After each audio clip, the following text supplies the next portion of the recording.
Kafka Hibino, a middle-aged, ugly loser who lives in a world filled with Godzilla-like monsters called kaijus who constantly invade cities all over Japan, dreams to be one of the elite saviors of mankind who take down these monsters. But he is too weak, so instead he works as a sweeper whose job is to clean up the remains of a kaiju's corpse. When monsters like Godzilla, also known as kaiju, appear all over Japan, the nation goes into a state of emergency, calling all the citizens to run for their lives and head to the emergency evacuation center. One of these kaijus wreaks havoc in the city, causing people to wonder if it will be the end for them. On the other hand, the government issues a military unit immediately in order to take down these monstrous beasts. Learning the target location and its length of around 60 meters, which is as tall as a skyscraper, many armed military soldiers surround the kaiju from everywhere and fire missiles at it. It screams slightly in pain, as if it were just bitten by a mere mosquito.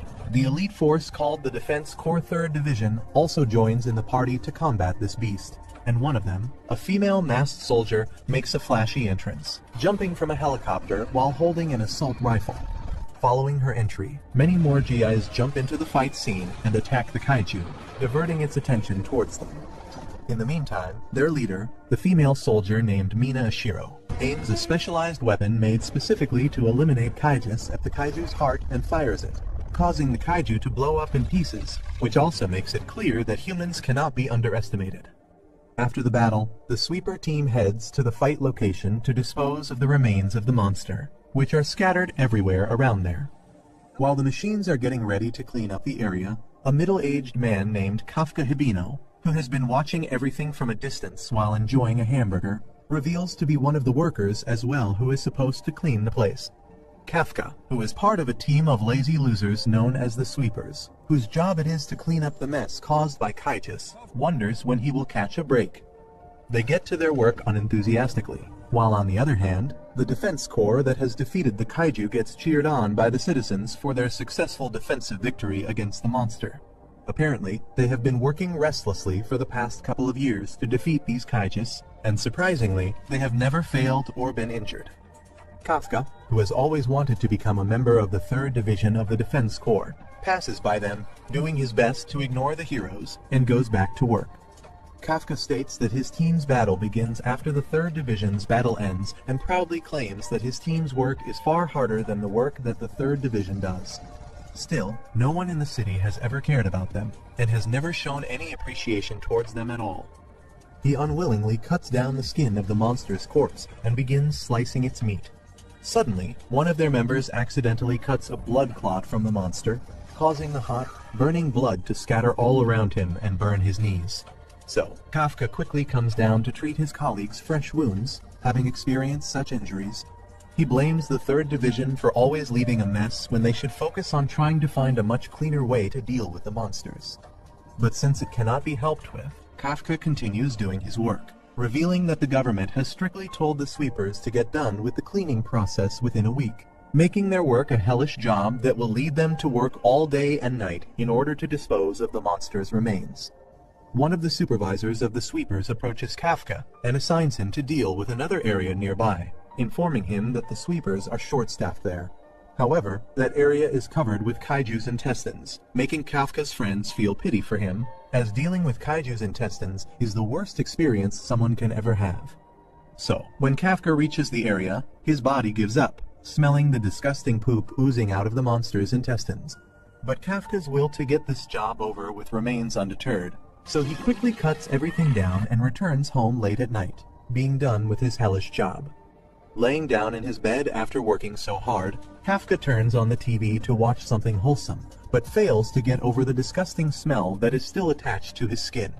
He redirects his focus on the news about the 3rd Division and watches as the media glorifies the leader of that team, Captain Mina, who became in charge of that division at the young age of 27. Not only that, but she apparently has also slayed over 100 kaiju monsters already, making her one of the best elite fighters in their country. Kafka, who is overwhelmed by Mina's success, reveals that they were once very good friends when they were still kids. Back then, Kafka always wanted to be the one to eliminate kaijus and encouraged Mina to join him on his mission. Mina, who was a literal crybaby back then, also became determined thanks to her friend's motivational words and achieved her goal of taking down those monsters who caused terror in her town. But unlike her, Kafka's dream failed, and now he has to work as a mere sweeper, whose job it is to clean up dead monsters' fresh poop. He wonders how things turned out to be this way and how he became such a loser. As midlife crisis begins to hit him hard, he calms himself down using the special coping mechanism, telling himself repeatedly that cleaning up the mess caused by kaijus is also an important job in helping the people in his city. He consoles himself, stating that he has a nice room and can eat the foods that he likes. But he himself knows that isn't nearly enough to satisfy his hunger to do something good. In any case, he heads out to his workplace office of the sweepers the next day and meets with Ikikawa there, a part-time student who also wishes to work with them as a cleaner. Ikikawa apparently is only here for the experience of being around a kaiju because he wishes to join the defense corps one day. Hearing this, the higher-up of the sweepers named Tokuta laughs and tells Ikikawa that Kafka was also a daydreamer like him who wanted to join the defense corps. But that dream is now buried 12 feet under the ground. Ikikawa wishes to know why Kafka gave up on his dreams, and in response, Kafka tells him simply that his hard work and abilities weren't enough to become a member of the defense corps. So, he suggests that Ikikawa too stop wasting his time trying. However, Ikikawa gets offended by his advice and makes it clear that, unlike Kafka, he will never give up on his dream. Anyway, the cleaning job continues, and once again Kafka gets assigned to deal with the intestines, this time along with the new boy Ikikawa. Later, during lunch, Ikikawa loses his appetite completely, so Kafka gives him a vitamin drink and a pair of nose buds to feel better. This interaction leads them to bond with each other and enjoy working together more than before. After being done with the day's work, Ikikawa again approaches Kafka and thanks him for guiding him on his first day, admitting that if he weren't there to help, he wouldn't have been able to make it through the first day. He also lets Kafka know that Kafka's age limit to join the defense corps hasn't crossed yet, which means that Kafka can try to join the defense corps once again. Out of nowhere, a kaiju appears behind Ikikawa, opening its mouth to devour him.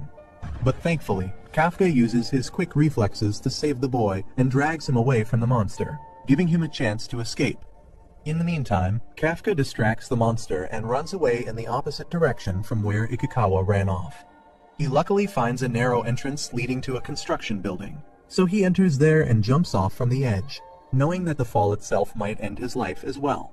At that moment, he remembers his time with Mina when she was crying over the fact that all of their friends' families, schools, and houses were destroyed by the kaijus. He cheered up Mina, promising her that they would together take revenge on the kaijus for what they did, and decided to join the defense corps to slay the kaijus together. Back to the present, Kafka lands safe on the ground and still expresses his regrets over not being able to join the defense corps. He picks up a steel pipe to use as a weapon against the kaiju. However, he is nowhere strong enough to land a hit on the monster and gets himself badly injured with his right leg broken. As he gives up on his life, knowing he cannot escape, Ikikawa comes there to rescue him, telling him not to give up on his dreams. To save both the brave sweepers, a mysterious white tiger arrives there and takes care of the kaiju, eliminating it in the blink of an eye, which causes both Ikikawa and Kafka's jaws to drop completely. Mina appears before them, revealing herself to be the owner of the ferocious white tiger, but she doesn't even look at Kafka as if she is embarrassed by his presence and leaves immediately. After the battle, both Kafka and Ikikawa get admitted to a hospital to get their injuries treated. Kafka, who is in disbelief seeing how his childhood friend ignored his existence, doesn't judge her. Instead, he acknowledges her strength being so great that she was able to kill such a gigantic monster in an instant. Ikikawa grabs Kafka's attention and calls him a really amazing person for risking his own life to save others. And that is why he thinks that a person like Kafka should definitely join the defense corps. Kafka also realizes that he cannot just give up on his dreams just because he is slightly worse than the other candidates, and so he decides to give it another go at the entrance test again, thanking Ikikawa for motivating him to do so. At that moment, a small bird-sized kaiju appears in front of Kafka, and before he knows it, it reaches inside his body, turning him into a demonic Godzilla-shaped creature, or, as some would call it, a cheap rip-off of Overlord. Ikikawa, who watches the entire scene take place, becomes totally baffled by his senior's terrifying transformation, but he quickly realizes that, on the inside, he is the same guy as before.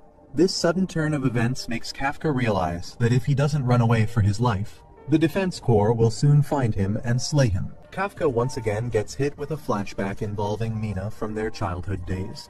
Kafka was a big fan of anime and reading manga comics since the very beginning, which Mina thought was a complete waste of time. So, she made fun of him for his obsession with fictional stories and for thinking that he could be like one of the main characters of those mangas. But at the same time, she liked his silly behavior and his overprotectiveness and thanked him for always being beside her. Back to the present, Mina no longer has the same feelings inside her. She and her defense squad get informed about the sighting of a kaiju where the two sweepers, Kafka and Ikikawa, were hospitalized. So, she gets ready with her team to exterminate kaiju, knowing that if they don't act quickly, it will lead to unwanted casualties. Meanwhile, many social media pages, news channels, and emergency alarms also bring awareness of the kaiju sightings to the people of the town, prompting them to stay alarmed and safe in their homes. On the other hand, at the hospital, Kafka, who has turned into a kaiju, is doing a great job terrifying his fellow hospitalized old man. Ikikawa, being the only understanding person, tries to clear up the misunderstanding, telling the grandpa that Kafka is a human. Kafka also tries to show that a book shouldn't be judged by its cover and gives off a wholesome smile, which turns out to be so terrifying that it causes the old man to become unconscious. Kafka realizes that ugliness sometimes comes with its benefits as he discovers to have super strength in his current form. His accidental destruction of the hospital walls alarms the other patients, who immediately run off and call the Defense Corps to deal with miniature Godzilla. Ikikawa suggests that Kafka escape from there through the window to not get entangled with the Defense Corps and jumps off before him to give him the courage to also take the leap. Mina's team learns that the kaiju they are pursuing has fled from the hospital. So, they also change their route and rush in the direction where the kaiju ran off. Ikikawa, who can't believe his innocent senior has turned into a kaiju, questions how it can even be possible. While still running away from the sight of the public, Ikikawa turns around to see if Kafka is doing alright and finds out that Bro has mutated even more. It's as if he wasn't ugly enough already. He adds a disgusting attribute to himself as well and eats a bird alive using his parasitic tongue to grab it. After filling his appetite, Kafka reverts back to his original kaiju form when he realizes that more trouble is awaiting them. Ikikawa assumes that Kafka is about to be consumed by his inner demon, but Kafka explains that that is not the case and states that he has a sudden urge to pee. Not wanting to defame himself in public by peeing in the streets, Kafka wonders what he should do to protect his dignity. From what Ikikawa sees, he mentions that Kafka doesn't even have what is needed to do so, to which Kafka reveals that his kaiju version uses nipples to release things. At least men's nipples are finally functional now. Both Ikikawa and Kafka find this method of doing number one to be shocking, but they don't question it too much as they have other things to worry about. Ikikawa thinks that they should get going on their run, but Kafka expresses his desire to end his life, as he now knows no woman will ever think of marrying him because of what his nipples can do. It's mind-blowing that he thinks having piss nipples is the only roadblock to his marriage now after having turned into a monster. Anyway, Kafka figures that he can now join the Defense Corps now that he is super strong. But Ikikawa doesn't think that will ever happen because the Defense Corps is solely against creatures like Kafka, making Kafka realize that he will never be able to re-establish his friendship with Mina again. For now, he and Ikikawa decide to hide behind a locked facility, when suddenly, Kafka senses that something is moving underneath their feet. As he realizes that it's another kaiju that is coming from underground, it breaks out in the open just around the block. Mina gets informed about the second kaiju sighting, but upon learning that it's in the same area where their first target is, she continues moving towards that location with her team. Although Kafka wishes to fight this new kaiju using his newfound power, Ikikawa stops him as he thinks it's the perfect chance for them to hide since the Defense Corps will be busy dealing with the kaiju. So, they go into hiding, which allows the monster to cause mass destruction in the area, leading to a little girl's entire family suffering an untimely death. The little girl desperately tries to free her mother from the rumble she is stuck in. Just as the monster comes there to feed on its prey, Kafka arrives there to save the day, and with a sucker punch, he launches the monster away from there. The little girl, who is initially scared by Kafka's appearance, quickly realizes that he isn't bad at all, so she seeks his help, asking him to save her dying mother. As they get busy rescuing the mother from under the rubble, it gives the monster enough time to get back there, telling Ikikawa to take both the mother and child to safety. Kafka gets filled with determination to teach the monster a lesson. He punches as hard as he can with all the energy in him and launches an uppercut with so much power that it causes the monster to burst into nothing but an infinite amount of blood. With every single one of them realizing that Kafka is stronger than the entire defense force. The only question that is left to answer is how Kafka is going to get into good terms with the defense force. The little girl thanks Kafka for saving both her and her mother's lives, which makes him remember the time when Mina was about her age. She also thanked him for always being beside her. They wandered around in the fields, acting like heroes, as they both wanted to become one. This memory makes Kafka realize that he needs to join the defense force to be able to stand by Mina's side once again, and that desire itself lets him revert back to his human form again. Soon after, when Mina arrives with her team at the place where the monster appeared, she learns that a third party has already dealt with it, leaving only blood stains scattered everywhere. Wondering who this mysterious hero might be, Mina questions the living witness, who is none other than the little girl. As she asks the girl about who did this, the little girl claims that she saw a regular man-sized kaiju who destroyed the monster with a single uppercut. The little girl begs Mina not to hurt the kaiju who fought for mankind, calling him a good kaiju, which makes Mina wonder how in the world a monster is supposed to be considered good by any sane person. In any case, her team makes a drawing of Kafka's kaiju based on the little girl's testimony and names it Kaiju number 8, which explains why the anime goes by that name. Apparently, the defense force only gives code names to kaijus who they deem to be the most dangerous, and including Kafka, only 8 kaijus have been named up until now. 3 months have passed since the first sighting of Kaiju number 8. Both Ikikawa and Kafka have started working as sweepers again, acting like nothing has happened at all. The sweepers there, who have learned from the news that the Defense Corps has failed to locate Kaiju number 8 for these past few months, are baffled, because the Defense Corps has never failed this badly doing their task before. With every single law enforcement agency out looking for the Kaiju number 8, everything is still going okay because no one knows that Kafka is the Kaiju number 8. Ikikawa reveals that both he and Kafka have taken the entrance exam of the Defense Corps, and it is the time of their result. As expected, Ikikawa passes the first round of the entrance exams, who excitedly rushes to Kafka's work site, giving him the news that he too has passed the first round. Kafka, who was working alone in the cleanup site, reveals to be in his kaiju form, just chilling around having his lunch, and gets rightfully kicked in the stomach by Ikikawa for taking things too lightly, even though he is currently the most wanted man in their country. Realizing that he shouldn't expose his kaiju form recklessly, Kafka apologizes to Ikikawa and wipes up his demonic face. However, the demonic teeth still remain even on his human face, which gets him scolded even more, as he should have mastered his transformation in these 3 months. While screaming and shouting at Kafka, Ikikawa informs him that his kaiju form is on the news, which means that everything is now public information, and if only one person sees Kafka in his kaiju form, he will be in grave trouble. Now that he understands everything, Ikikawa explains how they didn't get suspected of being at the hospital. He reveals that after defeating the monster back then, both of them went straight back to the hospital, claiming to have run away just around the corner to be safe from Kaiju's attacks, which fortunately fooled everyone. And yes, the old man saw both of them back then, but his statements won't have any credibility because of his old age. So, moving on, Kafka gets his results, but he doesn't become too happy about them, even though it was his dream to pass these exams once, which surprises Ikikawa. Kafka explains that he has always passed in the first rounds, so he isn't excited by it at all, and proudly reveals that he only fails every time in the second round of the selection. But now that he is overpowered, he is confident that he will win the second round smoothly as well. However, Ikikawa doesn't think Kafka will be able to use his superpowers in the second round because many experienced Defense Corps officers will be monitoring all of the examinees strictly. Even so, Kafka wants to try and give it his all, because it is indeed his last chance to catch up to his old friend Mina. So, with both of the sweepers' goal of passing the second round, They start considering themselves rivals and get ready for what's about to come soon.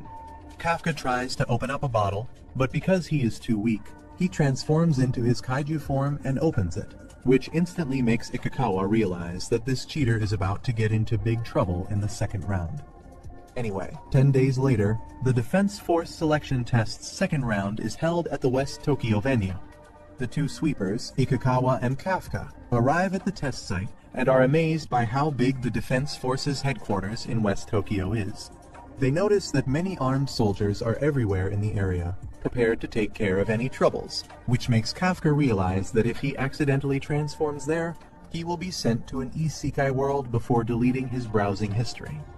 Many more candidates arrive there. One pink-haired guy on his bike, a green-haired hobo on foot, and a blonde in his tracksuits, who all motivate Kafka to give it his all against these youngsters. A rich young brat with 2 ponytails also arrives there, revealing to have her own butler, which means she probably already has connections who will let her enter the Defense Corps.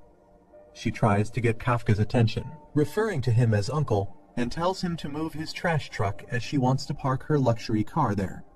Kafka mentions that there are many open spots, but the rich brat makes it clear that she wants her car to be parked there because she feels like it. As she picks up a fight with Kafka, the old man, he gets furious and decides to teach her some manners. But she shows how strong she is by lifting up Kafka's truck with her bare hands and throwing it away, making it clear that she cannot be messed with. Proudly introducing herself as Kikuru Shinomiya, just after throwing away Kafka's company car, she comes close to Kafka, accusing him of smelling just like how a kaiju usually smells. To avoid any suspicions, Ikikawa steps in, telling Shinomiya that Kafka only smells like a kaiju because he is a sweeper whose day-to-day work is to dispose of kaiju corpses. Ikikawa also mentions that he himself is a sweeper, which makes Shinomiya question what these lowlifes with no social statues think they are doing here taking part in the Defense Corps examination.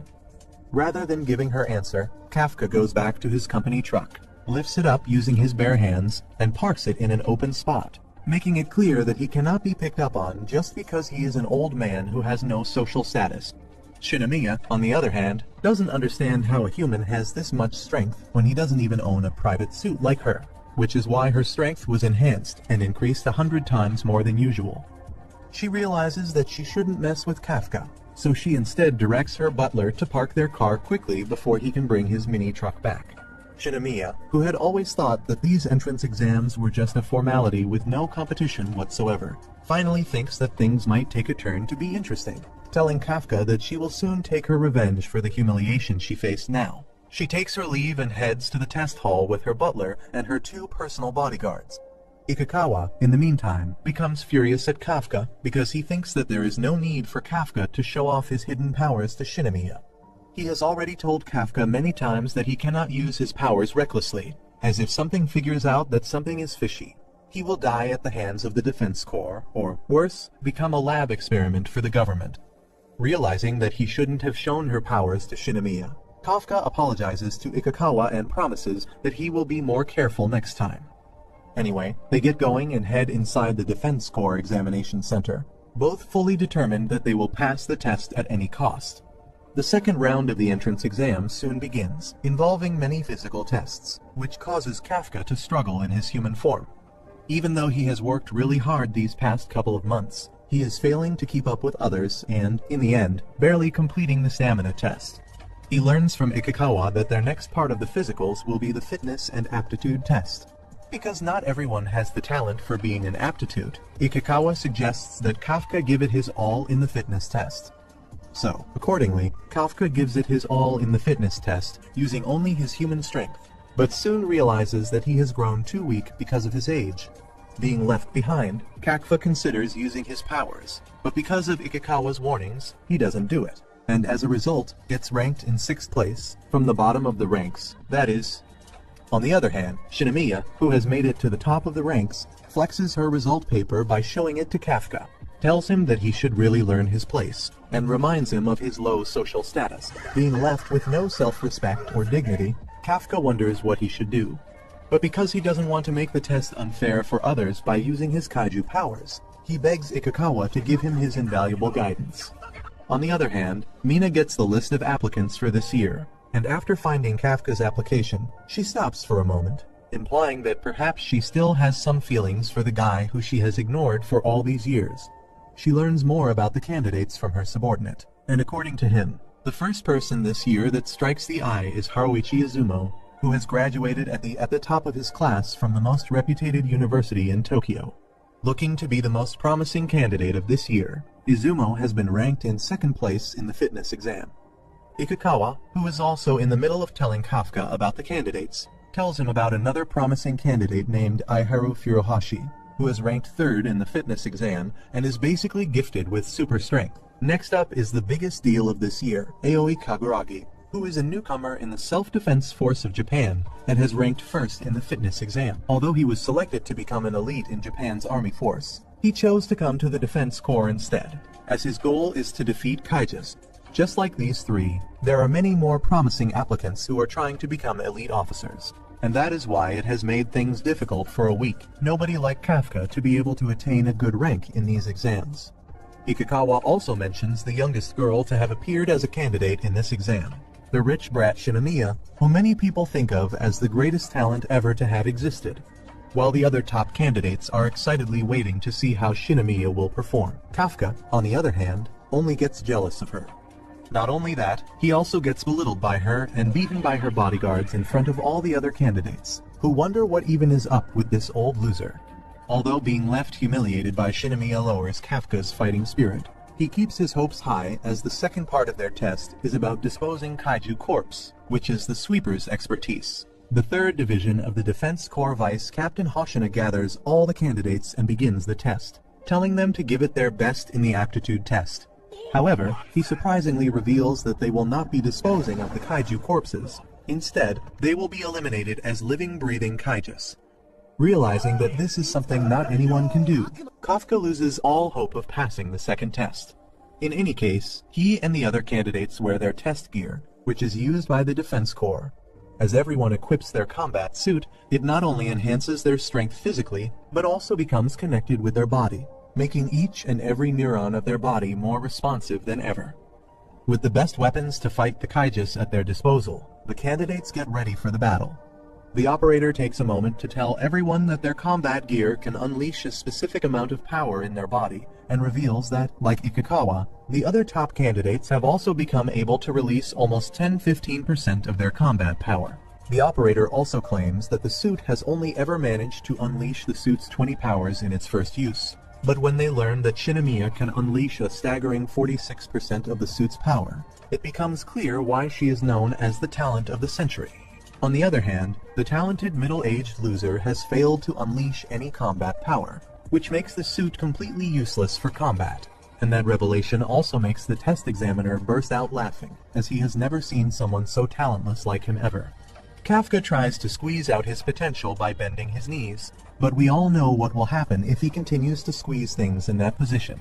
Seeing Kafka trying to take a dump with his face all red, the test examiner Hoshina once again bursts out laughing, wondering what a comedian is doing in the Defense Force exam.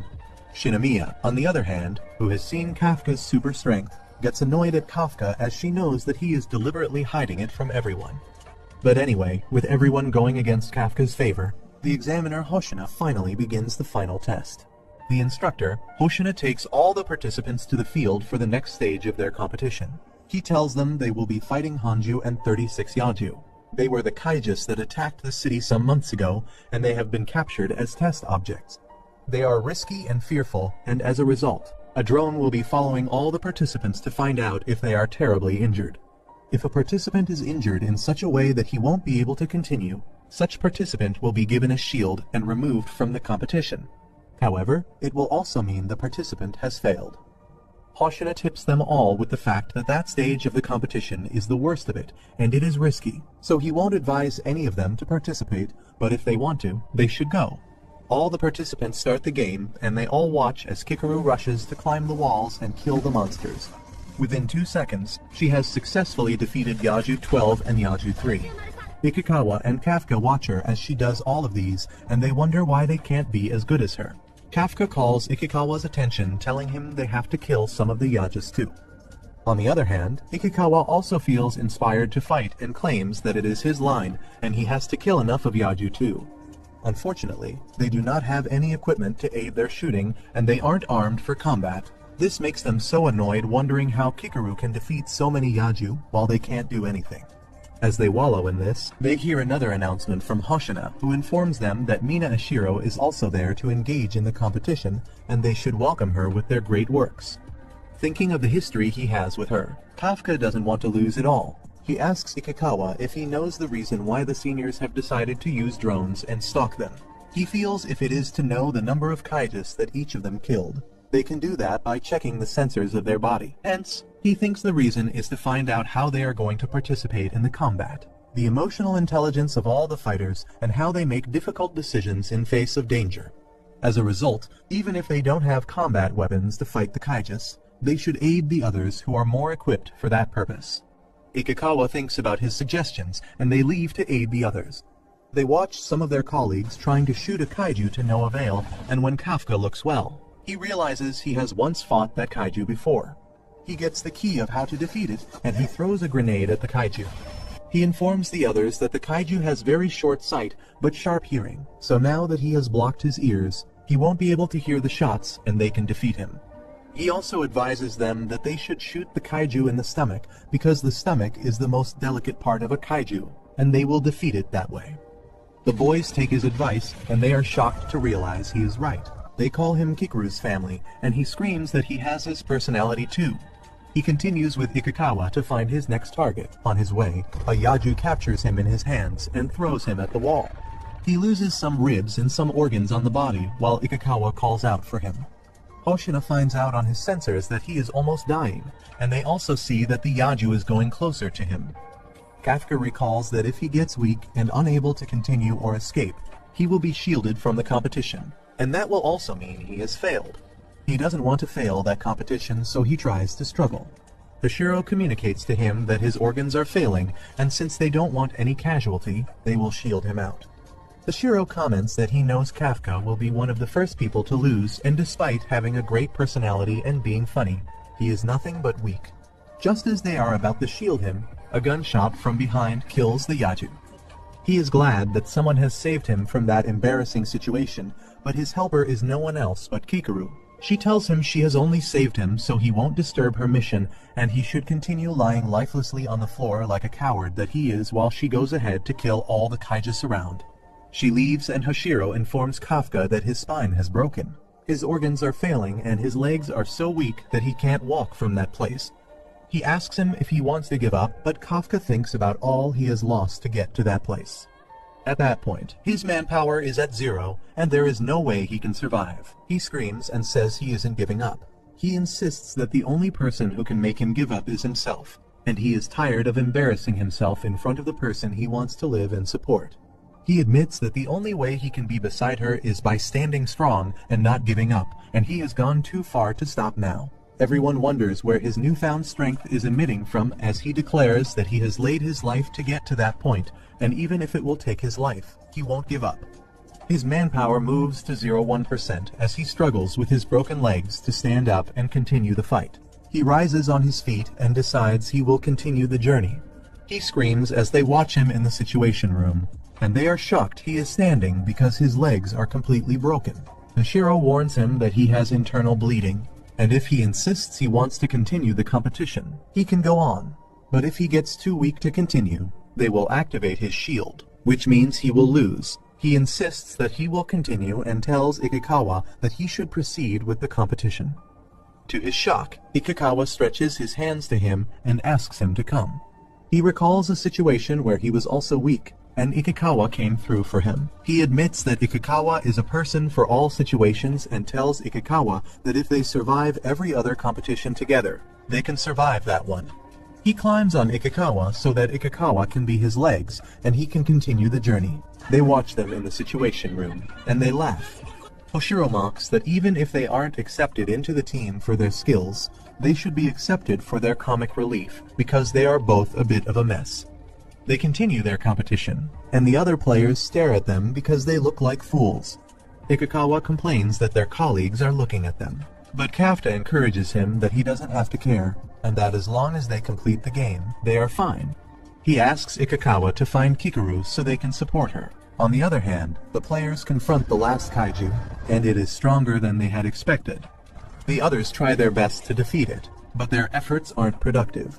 As expected, Kikoru jumps into the scene and tells them they can't defeat her. She jumps at the kaiju, and she shoots at it. She tries to finish up the kaiju, but it is a little greater than her. Kafta urges Ikikawa to carry him faster so they can get to Kikoru and ensure they help her defeat the kaiju. Ikikawa is tired because Kafta is heavier than he had expected, but he finds it difficult to say this to Kafta. Kafta encourages him to use their shield power to support himself so they can get to Kikoru. As Ikikawa runs faster, Kafta gets exhausted too. At the fight, Kikoru finds a loose part of the kaiju, and she raises the last attack. She successfully gives it a last shot and kills the last kaiju.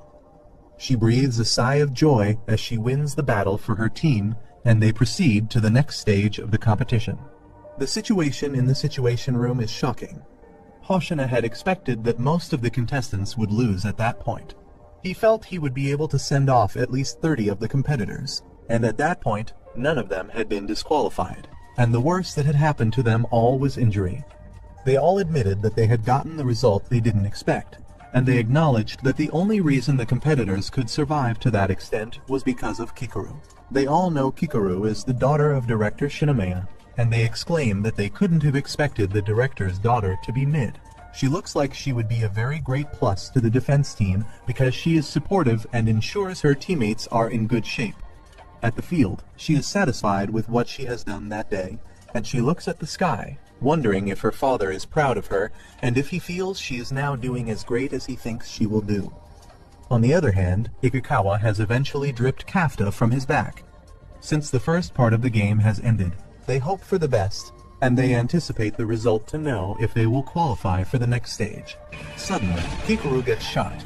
It takes her a second to understand what is going on, and she concentrates her energy on that part of her injury so she can survive. Kafta speaks with Ikikawa about Kikoru, being one of the only times that they had encountered her. They admit that she is the beast they think she is. She is the strongest of the team, and she is supportive, a plus to any team they find themselves. If only they know the hero has been shot too. Kikoru concentrates her shield on her chest to survive. She wonders which kind of kaiju had shot her. The directors in the Situation Room are also too distracted. Kikoru heals her injury, and the kaiju speaks to her, asking her what is happening in her body. She is shocked to see a kaiju speak, and she admits that it is one of higher intelligence. After she heals herself, she tries to fight back. There is an emergency alarm in the Situation Room, and Hoshiro tries to find out what has happened. They find out there is an anomaly in the kaiju, and the dead ones are reviving with more than 6 points of intelligence. Those are highly intelligent kaiju that only himself and probably Ashiro can defeat.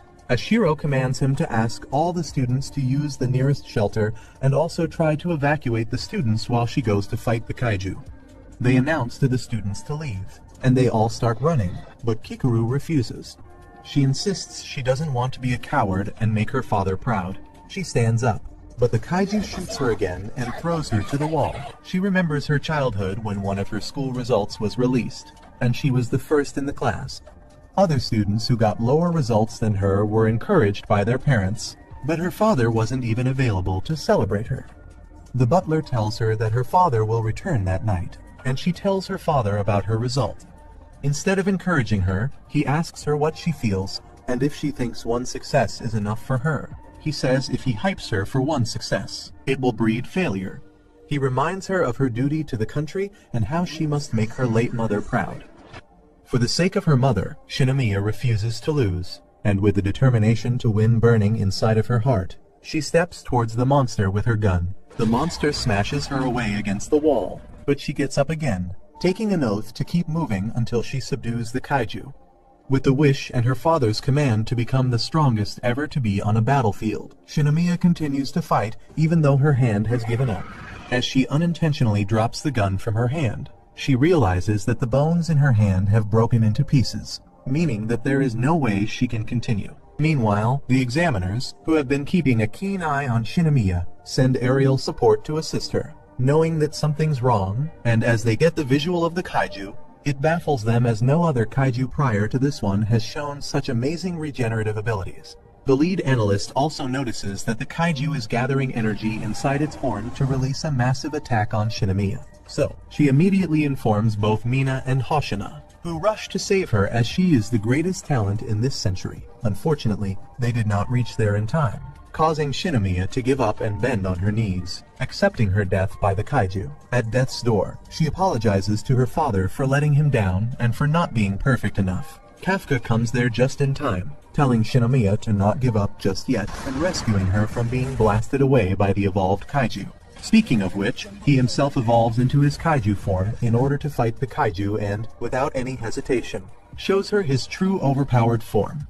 Meanwhile, the other candidates continue to fight the kaijus and begin evacuating the area, as all of the kaijus in that area keep on regenerating over and over. Ikikawa, on the other hand, hopes that Kafka isn't going to end up being taken down by the Defense Corps after they see them in his kaiju form. Ikikawa reveals that when he and Kafka were about to evacuate as well, Kafka heard from a senior that Shinomiya's life was in danger. So, without even discussing it with Ikikawa, Kafka unhesitantly rushed to that area to save her.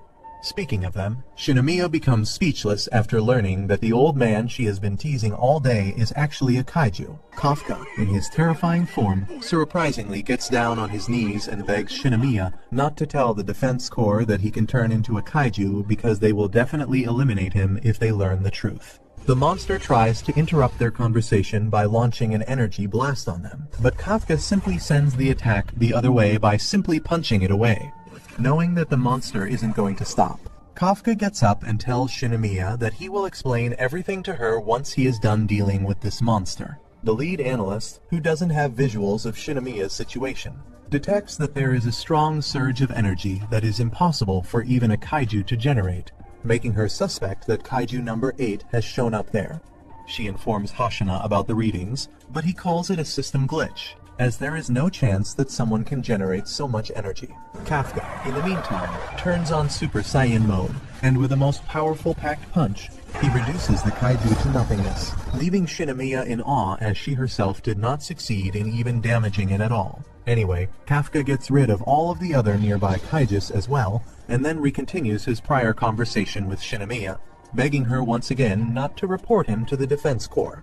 He returns to his original human form and expresses how glad he is that Shinomiya is safe. Ikikawa comes there, banging his hand on Kafka's face for taking the risk of being exposed like that. While the two argue over nothing, Shinomiya faints because of the excess blood loss. Hoshina and Mina arrive at the location where they find the monsters to be reduced to nothingness, causing them to question who is behind the kaijus execution. But the investigation part is over, and their main priority is the examinee's safety. So, once they learn that Kafka and Ikikawa have brought Shinomiya safely back to the base, they are left relieved. Mina issues the investigation unit to find out who or what did this to the kaiju here, and, in the meantime, heads with Hoshina to the other locations to get rid of the kaijus who are still left alive. With the examination coming to an end, Kafka is sent to the Defense Corps hospital, even though he is not too injured. Ikikawa visits him and lets him know that Shinomiya is doing well as well and only needs to get her right arm fixed because it's completely broken down to the core. Mina, who reveals to have been eavesdropping on their conversation, musters up enough courage to visit Kafka, who is just as surprised as Ikikawa, not because she has ignored him her whole life, but because she is the top dog of the Defense Corps. Mina, who has heard that it was Kafka who had carried Shinomiya back to safety, thanks him for rescuing her, giving him a salute of honor. She says nothing else and takes her leave. But Kafka doesn't stop her, as he has taken the oath that he will only confront her after becoming a Defense Corps officer. On the other hand, Shinomiya, who has been suffering mentally for not being perfect enough, is visited by Hoshina, who comes to interrogate the situation as to who was responsible for subjugating the kaiju. However, she doesn't tell him the truth and claims that it was she who defeated kaiju. Soon after, it becomes public news that kaijus can now come back to life even after being reduced to nothing, which scares the general public. The intelligent kaiju, who perhaps was responsible for letting those kaijus attain such regenerative abilities, also hears the news but gets shocked upon learning that none of those mutated kaijus survived, which makes him wonder if the captains of the Defense Corps are that strong to be able to subdue them. being left disappointed. The intelligent kaiju transforms his human form to blend in with the humans. But what's more surprising is that he is one of the new sweepers on Kafka's team, indicating that there will soon be a confrontation between the two Transformers. How smart would it be if a kaiju joins a kaiju killing team? Well, let's ask Kafka if he's not too busy cutting up kaiju intestines again. The episode starts with Kafka and Ikikawa back at the kaiju cleaner's office. Kafka is panicking and going crazy with stress. He grabs Ikikawa and shakes him violently, blaming him for making him suffer like this. If it weren't for his encouragement, Kafka wouldn't have tried applying for the Defense Corps again. Ikikawa yells back that this wasn't what he was saying the other day. In fact, Kafka was even thanking him in the hospital for inspiring him to try and achieve his childhood dreams again. Ikikawa is getting annoyed that Kafka was so cool back then. Thankfully, they were put out of their misery when their boss arrives and informs them that the two of them just received some mail. Their exam results have finally arrived. The two hesitate upon opening and reading their results. For Kafka, this was his last shot. Would he be able to keep his promise with Mina and join her, or would he fail once again? He slowly pulls out his results and his eyes widen upon reading it. A few days later, all the newly passed members of the Defense Corps are gathered in the headquarters for their induction ceremony. Izumo congratulates Aoi for passing the exam, although it wasn't really a surprise that they both got in. Looking around, all the big names and famous people passed. Sadly, Izumo notices that Kafka is missing. Shinomiya arrives and others immediately congratulate her for passing first in their class. Izumo remarks how before the exam, he was expecting to finish top in their group, but upon seeing Shinomiya in action, he accepts defeat. It looks like he and Aoi would have to compete for top 2 instead. Aoi replies that he scored highest on the fitness exam, so he is still not giving up on his dream. He will aim for rank 1. On the other side of the room, Aiharu accidentally bumps into Ikikawa. The two introduce themselves and shake hands. Aiharu recalls Ikikawa being with Kafka during the exam, and he tries asking if he failed. Unfortunately, before Ikikawa can reply, their induction ceremony suddenly starts. Everyone snaps into attention as the captain, Mina Ashiro, enters the room. Everyone looks in awe at her as she heads to the stage. Shinomiya is also called onto the stage to act as the representative of the incoming class. Mina hands over their papers and announces that from this moment forward, the 27 recruits are now officers of the Defense Corps. Shinomiya promises that they will give their life for their mission and salutes Captain Mina. Before dismissing her, Mina addresses Shinomiya and thanks her for her help during the incident in the exam. If not for her, someone could have died. Shinomiya was surprised at this, and she looked extremely guilty. She knows that she was not the one who defeated the kaiju. In fact, Kafka should be the one who was receiving these words. So where is he? Kafka not only saved her life, but even worried about her like she was a little girl. She was humiliated, and she still wants some answers about Kafka's kaiju form. She won't let Kafka just disappear back into the population. Thankfully, Shinomiya doesn't have to do anything drastic because someone just abruptly barged into the room. It was Kafka, looking nervous and apologizing for interrupting the ceremony. Shinomiya, Ikinoya, and others are surprised but glad to see him. In a flashback, it was shown that Kafka actually failed the exam. Not only did he score the lowest on the fitness exam, but he also got a 0 on his aptitude test. All the other captains during the meeting discussing the recruits agreed with these assessments and easily dismissed him. Mina was about to defend him, but Vice Captain Hoshina suddenly raises his hand and volunteers to take him. He acknowledges that Kafka's numbers are below average, and he doesn't have the skills to be an officer. However, he noticed during the actual combat portion of the exam that Kafka not only identified the enemy kaiju's weak points, but also aided the overall effort in taking them down. He chose to help others instead of prioritizing his own kill count. Of course, Hoshina also liked that Kafka is funny as hell. Kafka is not a full officer, but Hoshina is willing to take him to his platoon as a cadet and give him more training. Back in the present, Mina explains to the others that Kafka is accepted only as a cadet, so he isn't joining them in the induction ceremony. Nevertheless, everyone is glad that Kafka passed because they saw his perseverance. Before the ceremony ends, Mina thanks everyone for deciding to join the defense force. She warns them that the kaijus are getting stronger, and now more strange events are happening. However, this is also the reason why she wants them on her team. She promises to lead them and act as their shield and spear. Upon hearing her speech, Kafka hardens his resolve and promises that he will stand next to her soon. Unfortunately, he said this part out loud, Everyone was stunned at his sudden proclamation. He even called the captain by her first name. On the stage, Mina scolds him for speaking out of turn and disrespecting a superior officer. As punishment, he is ordered to do 100 push-ups. Vice Captain Hoshina laughs at Kafka's hilarious antics. However, he did notice that his captain seemed to smile a little. Hoshina is glad to have Kafka on their team because they need something to liven up their spirits from time to time. Of course, Hoshina also has another reason for wanting Kafka. During the exam, when the kaijus were coming back from the dead, they saw a 9-8 level kaiju signal. Everyone thinks that a sensor must have broken, but Hoshina noticed that Kafka's vitals suddenly stopped at that same moment. Thus, he is going to keep Kafka close and find out what strange thing is up with him. Meanwhile, Kafka finally finishes his push-ups amidst the cheers and applause of the other officers. Shinomiya invites him outside for a bit, and the others start teasing and asking if she's going to confess. However, Ikakaya tries to signal to Kafka that Shinomiya might want to talk about their kaiju secret. A few hours later in a nearby restaurant, Shinomiya is shocked to learn that Kafka became a kaiju after eating one. Kafka wonders if he should just tell the Defense Corps and hope for a cure, but Shinomiya dashes his hopes away.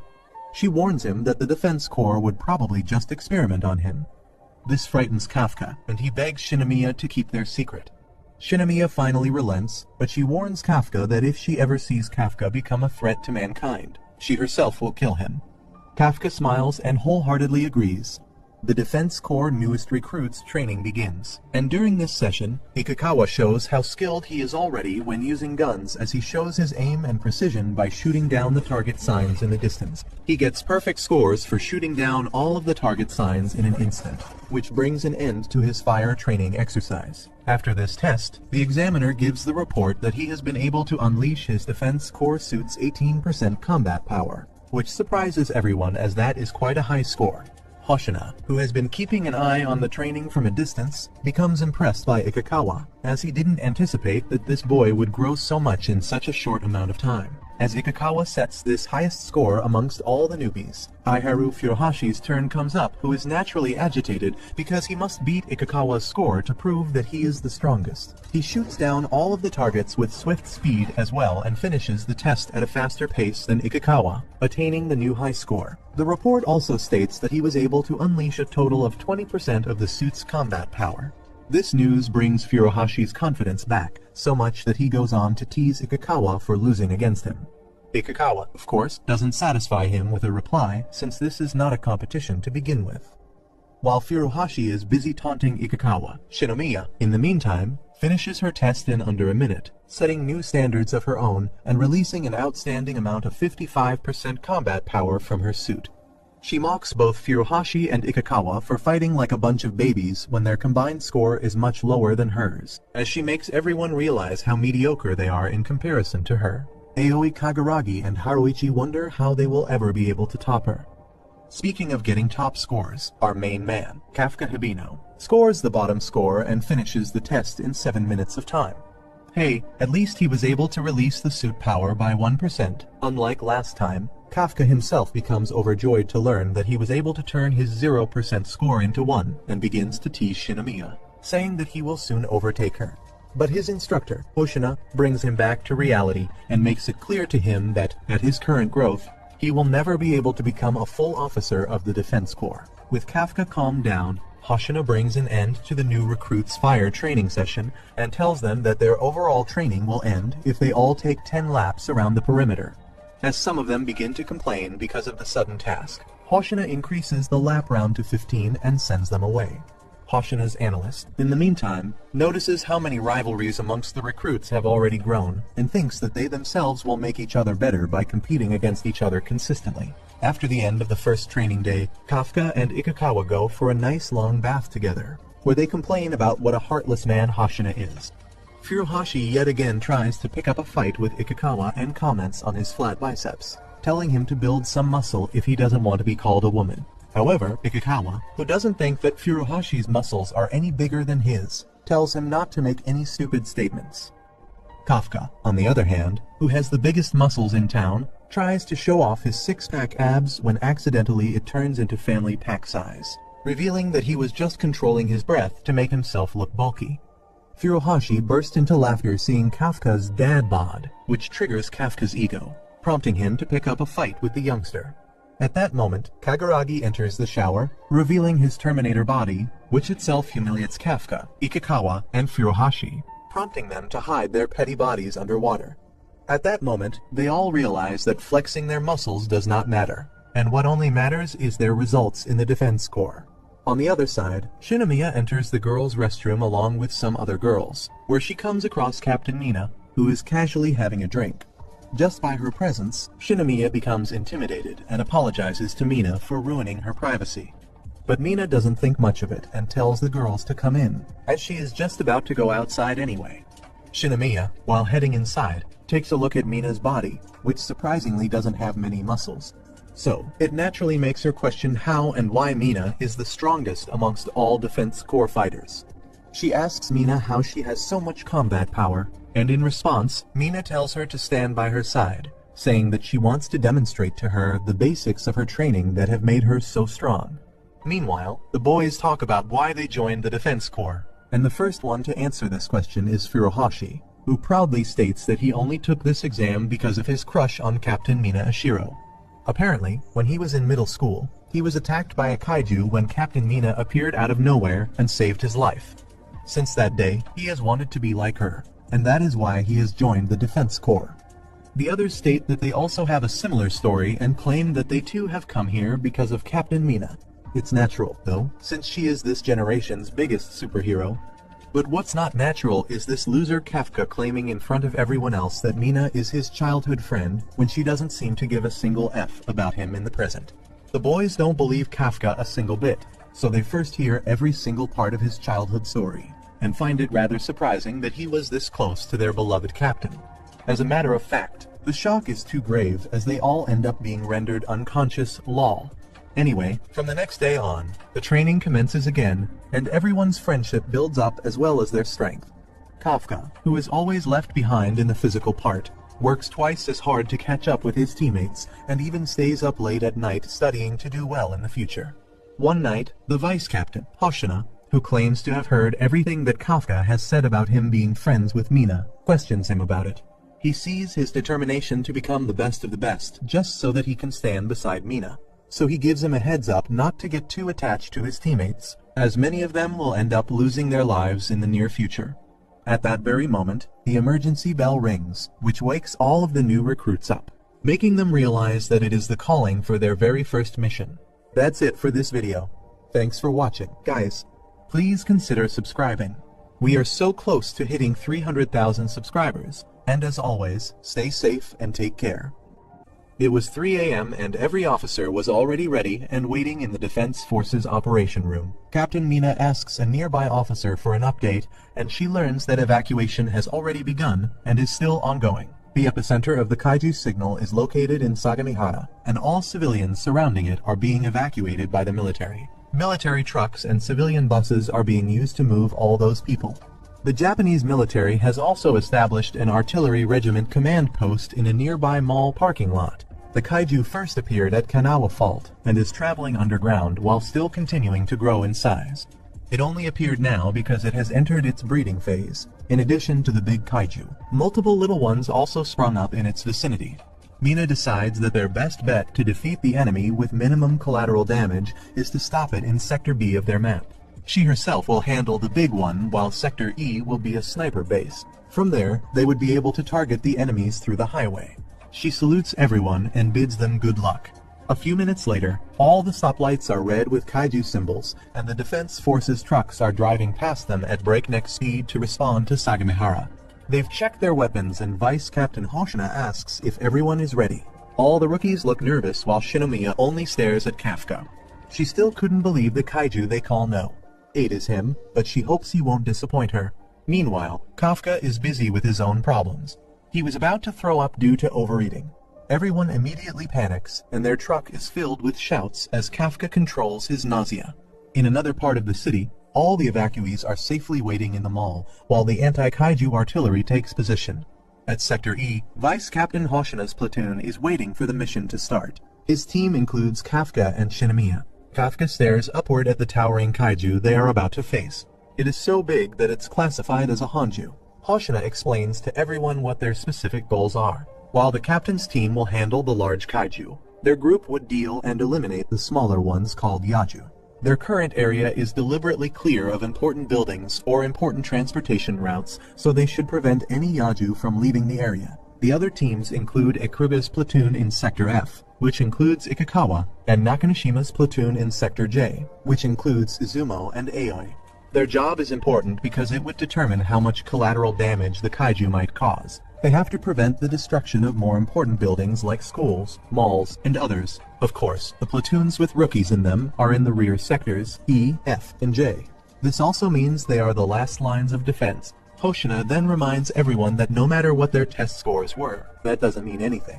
What is important is the lives they save on the battlefield. Everyone cheers and hypes themselves up for the battle ahead.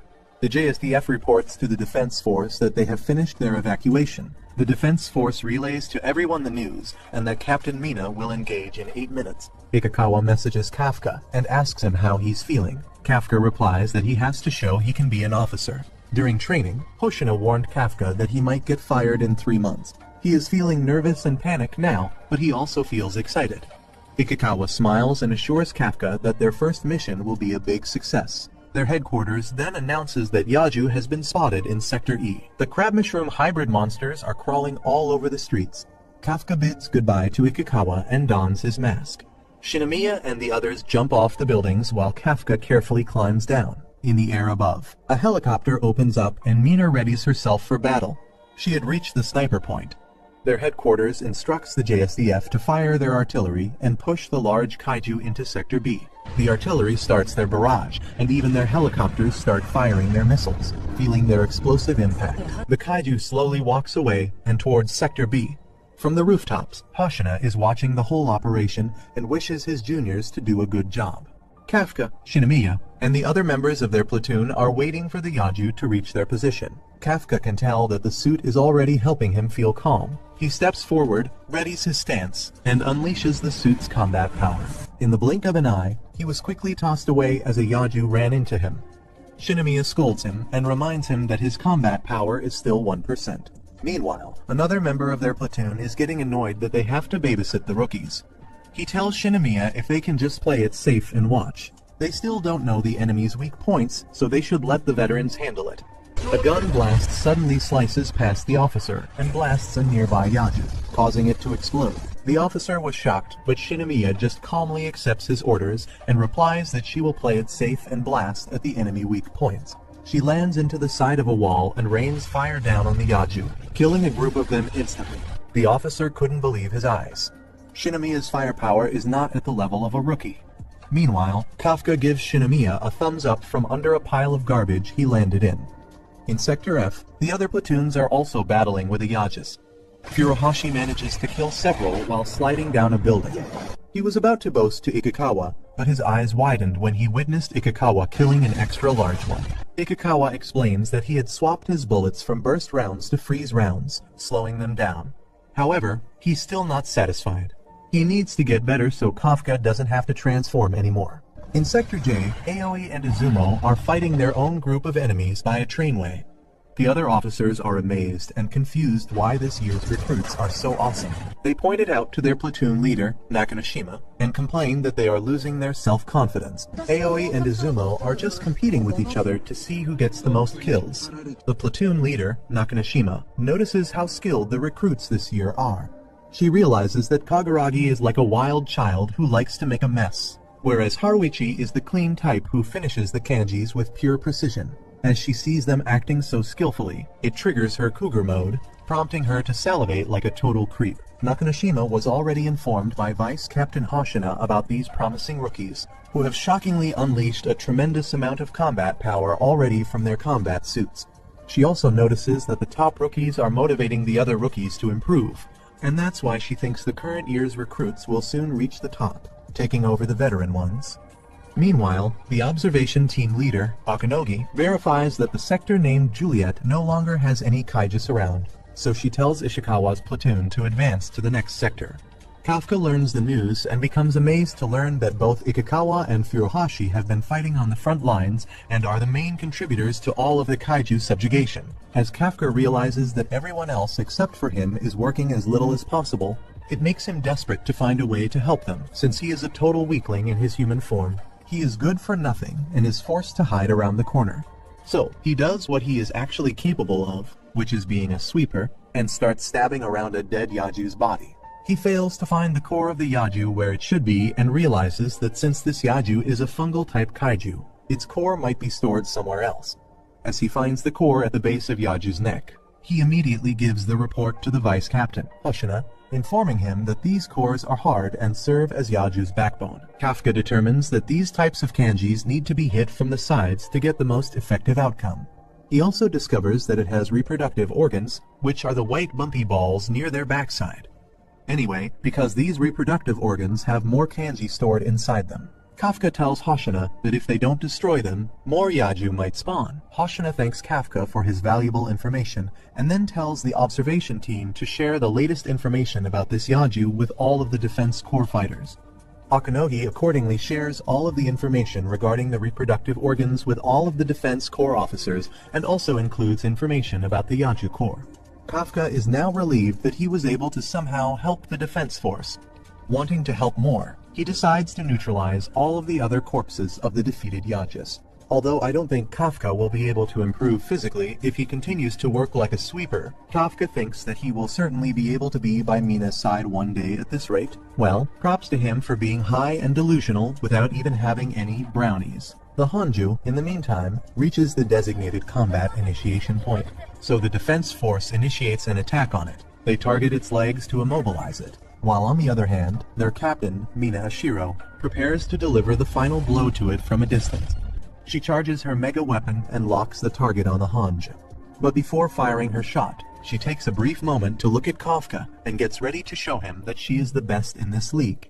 She unleashes a whooping 96% combat power from her shoot, and then fires her shoot, instantly reducing half of Hanju's body to nothing. Kafka, who witnesses this phenomenal attack power coming from Mina, realizes that she is in a whole different league from everyone else, and that makes him question whether he will be able to reach a stage where he will be able to stand beside her. Mina gets ready to fire the second shot since the first shot wasn't able to fully destroy the Hanju's core. And as she does so, she successfully manages to take the life of the Hanju. However, she doesn't stop there and fires the third shot even though it is already dead, which shows that she just wants to show Kafka and the others how much firepower she has at her disposal. She doesn't stop there and yet again fires the fourth shot at the dead Hanju, making Kafka realize how incredible she really is. Hoshina approaches Kafka, asking him if he wants to quit his dream of being beside Mina as her vice captain now that he has seen how much strength she has. Kafka turns the table on Hoshina, asking him if he is worthy to stand beside her. Hoshina proudly states that his combat power is nowhere as good as Mina's when it's about taking care of opponents from a long distance, but he claims that he is actually the best when it comes to close combat and backs it up, demonstrating how skillfully he can chop down a kaiju without even moving a muscle. Hoshina's family has apparently been kaiju hunters for a long period of time, and that is why he is genetically gifted when using a sword against these monsters. Kafka finally understands why both Hoshina and Mina are known as the most powerful members of the defense force. So, without any further ado, Hoshina gets ready to do the actual job, reminding Kafka that the dead Hanju has many eggs inside of its gigantic body, which also needs to be exterminated before it can create countless Yajus. The yogis swarm out moments later, so all of the defense corps members get busy to do the cleanup job. The newest recruits also join in, even though they are very tired since this was their first mission. But they know that they have to put in their best efforts to be recognized as a defense corps officer by Hoshina. Speaking of Hoshina, he acknowledges how resilient these newest recruits are and especially makes comments on Shinomiya and Ikikawa, who have been performing their best in this mission. Furuhashi, on the other hand, who has been failing to keep up with Ikikawa, follows his lead to the next sector of the area when they come across a member of the sweeper team who is in the middle of investigating Yaju's corpse. That guy is, of course, none other than the kaiju, who can transform into a human, and he is clearly pissed because the secret of these Yajus having reproductive organs has been found. So, he decides to vent out his anger on the ones who have approached him at the wrong time, Ikikawa and Furuhashi. That's it for this video, guys. Thanks for watching, and do subscribe, or I'll break up with you. Bye. On the other side, 3 members of the sweeper team are sightseeing from a distance. Using binoculars, they try to find their old mates, Kafka and Ikikawa, but still fail to locate them inside the destructive zone. Because they aren't able to see them even from up here, they wonder if Kafka and Ikikawa are doing okay since this is their first mission. One of the sweepers mentions that their new recruit is missing, but the others don't think much of it and assume that the guy must have locked himself in the bathroom, because that is what he does the most.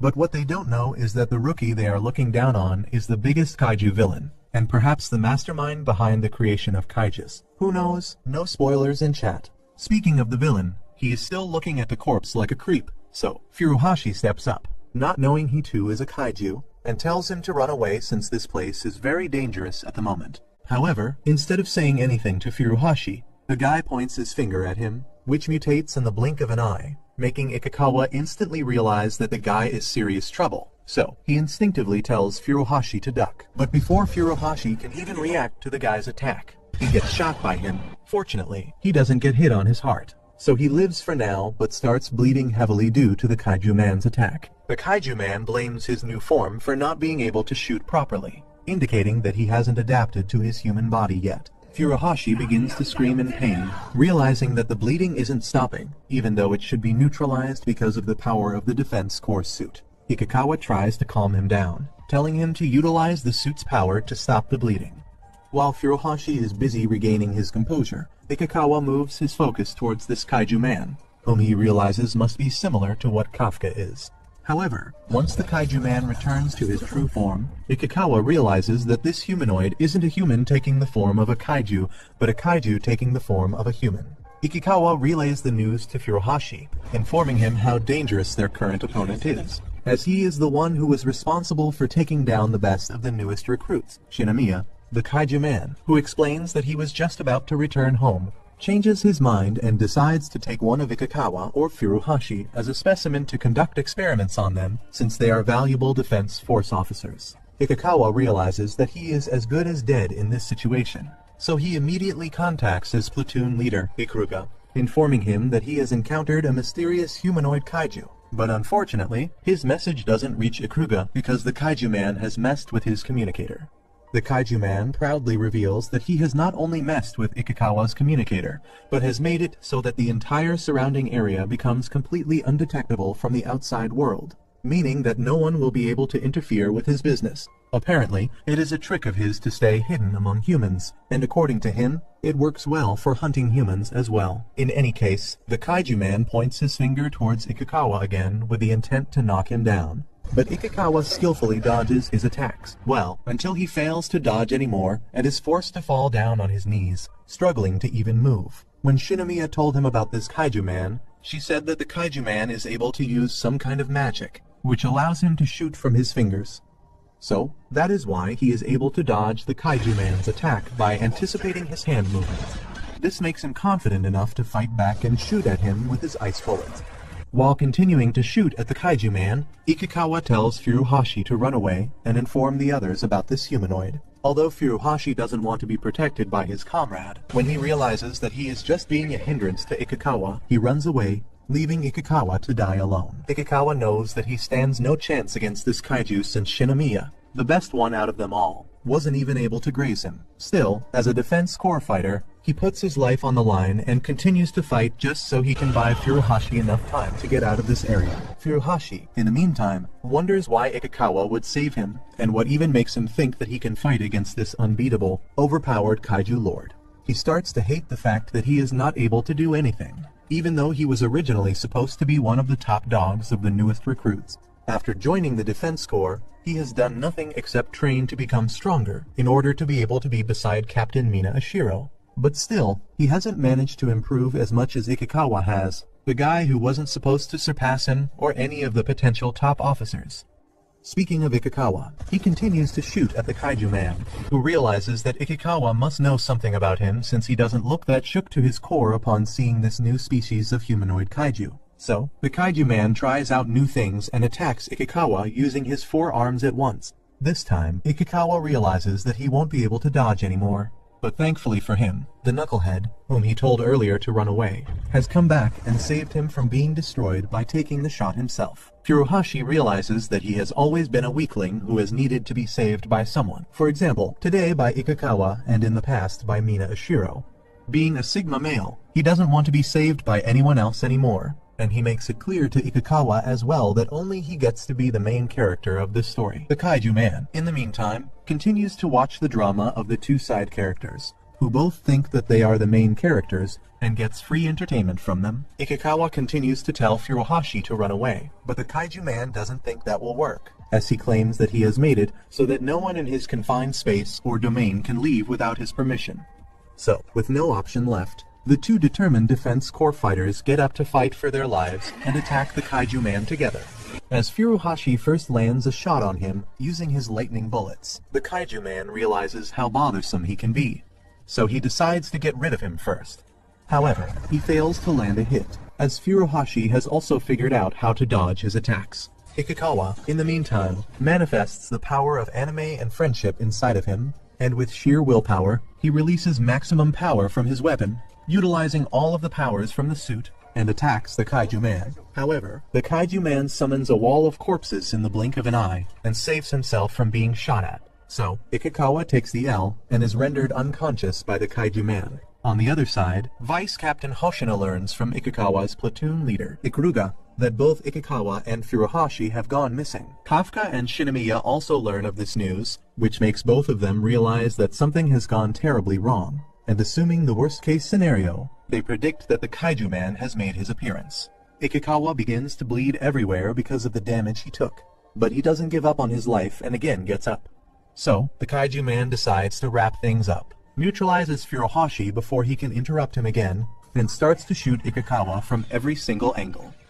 After taking down Ikikawa, the Kaiju Man moves his focus towards Furuhashi, who has already given up. But before he can shoot him, the actual main character makes his grand entry there and gets ready to teach this ruthless monster a lesson for messing with his friends. As he punches the Kaiju Man in the face, it gets disconnected from his body.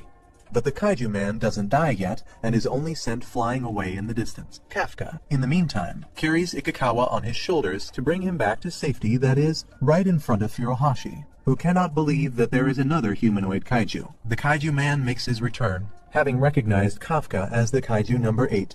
Kafka, who had thought that he had eliminated Kaiju Man with that one-punch man shot, puts Ikikawa down to get things over with first.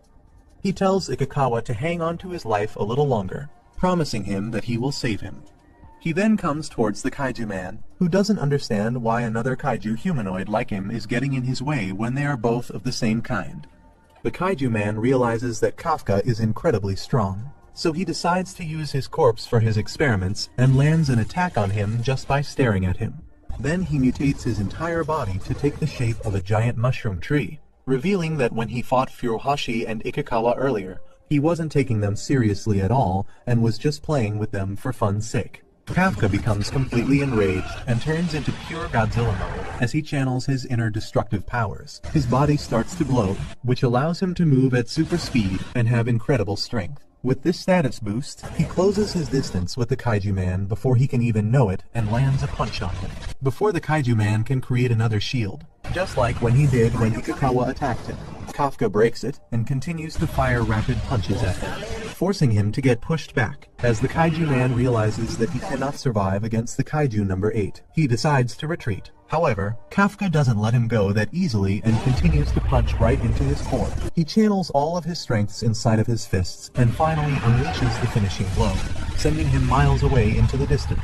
The Kaiju Man notices that his core has been left completely exposed because of Kafka's attack, but he fails to move at all. Kafka gets close to him to finish him, but very conveniently, the Defense Corps officers show up right at that moment and point all of their guns at Kafka, not knowing that he is a human. The soldiers report to their superiors about the sighting of the humanoid kaiju, which brings up the question of whether Kafka will be able to escape from this situation. Meanwhile, Shinomiya, who has been dealing with the kaijus, reveals her earlier conversation with Kafka when he told her his intention to go look for Ikikawa and Furuhashi. Kafka was apparently able to sense the Kaiju Man since he was of the same type as him.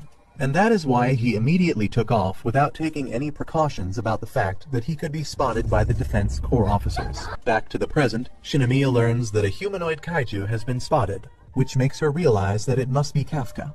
So, she rushes to go there before the situation can escalate even more, and the mistaken officers can hurt him. The kaiju man regenerates his body and escapes, with Kafka being unable to move because of the Defense Corps officers pointing their guns at him. With the kaiju man gone, Kafka also makes his escape and runs through a narrow alley to safely transform back into his human form. But unbeknownst to him, Hoshina has chased him there, and he informs all of his comrades that he has located Kaiju number 8. Before Kafka can even explain the situation, Hoshina brings out his purple katana, and Swiftfly begins to attack him with the pure intent to kill.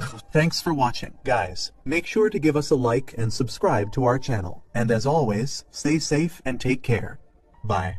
Vice Captain Hoshina glows with a violet aura as he stares at Kaiju no. 8. Kafka also has his fists up, ready to fight. However, he knows that he cannot use his fists against the Vice Captain, because Hoshina would be vaporized if Kafka tries to punch him. All of a sudden, a fountain of blood erupts from his chest. Kafka looks up and sees Hoshina high in the air. Kafka realizes that he won't be able to survive against the captain if he holds back his power. Hoshina lands and pushes himself off a nearby street pole, launching himself into Kafka. Kafka quickly jumps away, dodging the crater Hoshina created upon attacking. Hoshina launches himself again after the fleeing Kafka and starts attacking with his knives. Kafka dodges everywhere, leaning his head back and forth inches away from getting decapitated. Hoshina's attacks are so quick that Kafka doesn't even have enough time to harden his body to protect himself. A few cuts and slashes get past Kafka's guard and wounds start appearing all over his body. Kafka realizes that although Hoshina may not be stronger than other humanoid kaiju, his overwhelming speed more than makes up for it. He was already amazed the first time he saw Shinomiya move during their training, but Hoshina is on a whole other level compared to them. Kafka jumps into a narrow alley in the hopes of shaking Hoshina off, but Hoshina just starts leaping between the walls after him. A few seconds later, Hoshina attacks again and Kafka's hand gets cut off. Not only that, his chest was sliced and his core is now exposed. Kafka lands on the wall and quickly regenerates, growing back his hand and his chest. It was the first time Kafka used his regeneration, and he noticed it uses a lot of stamina. He continues his escape while making sure he doesn't take any more dangerous hits. When Hoshina closes the gap between them again, Kafka meets Hoshina's blades with his own fists, deflecting their strikes. Hoshina's appraisal of the kaiju increases, and he guesses that his opponent must at least have a level 8 fortitude. That would classify it as a Daikaiju, one of the highest classification possible. However, Hoshina also discerns that something feels weird about their fight, but Hoshina's not one to get distracted. He jumps away again and prepares his blades. Kafka tries to catch his breath while Hoshina's blade reddens with power. He then slashes at Kafka despite the distance between them. But this time, Hoshina's knives emit 2 powerful slashes and slices through the air. Kafka could feel the barely visible slashes charging straight towards him, and he quickly jumps over to the side. The slashes cleave through his knee, removing his leg, but it's not over yet. Hoshina is already right in front of Kafka. Kafka realizes that the double slash earlier was just a decoy, and this is the real attack. Hoshina slices once more, this time directly at Kafka's chest where his core is. Kafka blocks, but the knife bites deep into his body. Hoshina is confident of his success, but his eyes widen. His blade was stopped by a toothy mouth which suddenly formed in Kafka's chest. Hoshina tries to pull the knife back, but the teeth don't budge. Blood dribbled down Kafka's mouth, but his plan worked. He knew that Hoshina would target his core when he saw it earlier, so he developed a countermeasure. Electricity then courses through his body as he readies a powerful punch. Hoshina realizes that he might be in danger, but Kafka targeted his punch at Hoshina's knife, forcing Hoshina to let go and breaking it off of him. Hoshina was blasted back by the shockwave of the attack, and he landed a few meters away. When he looked in front of him, Kafka was already gone. Hoshina slaps his head in regret that his prey got away. He calls Captain Mina, who just finished eliminating all the other small kaiju, and reports that Kaiju no. 8 got away. In one of the battlefields, Shinomiya is sitting on a kaiju corpse wondering if it's truly fine to put her trust in Kafka. Thankfully, her trust wasn't wasted when Kafka returned alive in his human form. She smiles widely as she starts to scold him, but she immediately catches Kafka when he stumbles in her arms. Kafka apologizes to her for failing to kill the humanoid kaiju, but Shinomiya just blushes and points out she'll kill it herself. Kafka tries to leave to go find the injured Ikikawa, but Shinomiya stops him. She points out that they should be fine since the Corps are using kaiju technology to heal them. She instead starts scolding Kafka for getting into a battle with the vice captain. Meanwhile, Mina sees Hoshina looking deep in thought. When she questions him about Kaiju no 8, Hoshina tells her that he is probably a Daikeiju. He would be the first one since the last Daikeiju was Fukuoka 5 years ago. Thankfully, Kaiju no 8 still has no casualties despite his high threat level. In fact, Hoshina keeps thinking about why the Kaiju attacked his weapon earlier instead of him. During their whole fight, Hoshina felt like he was fighting a human and not a monster. Mina advises him not to think too much about it since their mission is still to eliminate all the kaiju. A message from Ikaruga then arrives telling the two leaders that they were able to identify the kaiju that attacked Ikikawa and Furuhashi. It was the same one that appeared at their exam site. He also relay how they found the kaiju looking like a human. In another part of the city, the humanoid kaiju is back in his human form and walking away from the battlefield. A car stops behind him, and the driver tells him to get out of the way. The human kaiju then eats him and assumes his identity, driving his car away from the scene. From the radio, the Defense Corps announces that the latest humanoid kaiju has been designated as Kaiju no 9. Meanwhile, Kaiju no 9 wonders how he should kill Kaiju no 8. A few hours later, Ikikawa wakes up in the hospital. Shinomiya and Kafka were waiting beside him. Ikikawa thanks Kafka for saving them, but Kafka's eyes widen in response. It turns out that Aiharu was in the same room, and he asks Ikikawa why he's thanking Kafka when it was Kaiju no 8 who saved them. Shinomiya quickly makes something up and tells him that they're thanking Kafka for finding out about the kaiju reproductive organs. Aiharu starts wondering aloud why Kaiju no 8 saved them. He starts praising Kaiju no 8's strength, which makes Kafka blush. Aiharu asks him why he's blushing, forcing Shinomiya to hit Kafka from behind to make him stop. After getting discharged from the hospital, a party is held to celebrate both Furuhashi and Ikikawa's recovery. All of the Defense Corps rookies congratulate both of them on leaving the hospital, which puts both of them at surprise as they didn't expect such special treatment from their cheapskate comrades. Kafka mentions that this celebration party is held not only to celebrate Furuhashi and Ikikawa's recovery, but also to celebrate their first win in their debut mission. These guys were apparently waiting patiently all this time for Furuhashi and Ikikawa to return so that they could celebrate together on this joyous occasion. Now that everyone is gathered, Kafka calls for their meal when a team of 9 members come out of the curtains, revealing that they have been waiting patiently to surprise the group. The cooking team serves Kafka, and the group has Japanese as 6 Wagyu beef, which I didn't even know existed. Kafka and the others are also terrified to learn that there exists such expensive meat. But according to my quick research on Wagyu meat, it unfortunately does not exist. Anyway, the party was apparently organized by Haruichi Izumo, one of the top rookies, and that is why this cooking team is giving it their all to impress and satisfy their master. Haruichi comes up front with a slight concern on his face, recalling that he ordered the cheapest course, and explaining that his entire family tree doesn't have that much money to pay for a 6 Wagyu beef. But the chef tells him not to worry, as he promises to only charge the standard price for the meal. Jokes aside, according to Shinomiya, Haruichi is apparently the only heir to Izumo Technologies, a big tech company in Japan, and that is why he can afford to buy such luxurious delicacies. Kafka asks Shinomiya what this dude's company even does, and Shinomiya explains that Izumo Technologies are the largest anti-kaiju arms manufacturers in the country, meaning that they are the guys who make the Defense Force suits. Shinomiya also tells Kafka that Haruichi has way more cash than her family. Because she was aware of his wealth, she conspired to waste some of his money for their celebration and basically manipulated him into treating them here, which means that technically it was Shinomiya who had arranged this party. Anyway, Hoshina joins them and calls for a toast to appreciate all of their hard work on their debut mission, telling them to get wasted and have fun together this joyous night. Accordingly, Kafka immediately chugs down an entire glass of beer. The girls, on the other hand, begin their own mukbang session. While every subgroup is having their own conversation, Ikikawa, who has been seated beside Hoshina, comments that he has never seen everyone so happy, so he thanks Hoshina for allowing the recruits to have this party and enjoy it.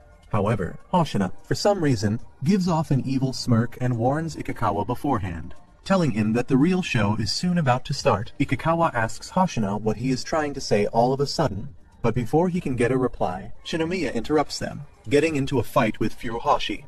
She calls him selfish and a big show-off for always trying to look good without having any top skills and shouts at him, telling him that he shouldn't make everything so personal. Furuhashi becomes infuriated by her statement and calls her out for having double standards because she herself tends to take anything and everything quite personally. She also reminds her of the time when she almost sacrificed her own life for her family's pride. On the other hand, Kaguragi, the guy who doesn't get any screen time, gets into a fight with Izumo, which confuses Ikikawa as he doesn't understand why they are arguing over nothing. Kafka joins in being completely drunk and asks Izumo for advice, as he hasn't been able to release much power. He thinks that his suit is defective, but Kaguragi doesn't think that is the case and spits the hardest fact on him, telling him that it is his fault for being the weakest loser here. As almost everyone begins to argue with each other, Ikikawa wonders what in the world is going on when he finally realizes that all of the groups are actually talking about their first mission and criticizing each other for their mistakes, which is good because in this way they will all be able to figure out where they are lacking. Kafka picks up a fight with Kaguragi, showcasing both of their strengths in an arm wrestling match, but he loses almost instantly. Similarly, the others also get into a fight and begin to beat each other up. This chaotic situation just shows what Hoshina meant when he said that the real show is about to happen soon. Hoshina begins to laugh at them, revealing that every year, the rookies tend to fight each other at their celebration parties, which makes this a yearly tradition. Meanwhile, Haruichi meets with Chef Dajima, who thanks him for collaborating with them after such a long time. Dajima asks Haruichi how his father is doing, but he doesn't satisfy the old man with an answer as he hasn't talked to his father in a long time. There is a reason behind it, but Haruichi hasn't disclosed it yet. Kaguragi overhears their conversation but doesn't put his nose in and quietly walks off to the restroom. Back at the party, Hoshina calms down everyone and announces that Kafka will be promoted to officer despite his weaknesses because he was able to save many lives with his insight about kaiju eggs during their mission. Kafka gets officially welcomed to the team and is cheered for still having what is needed in his old age.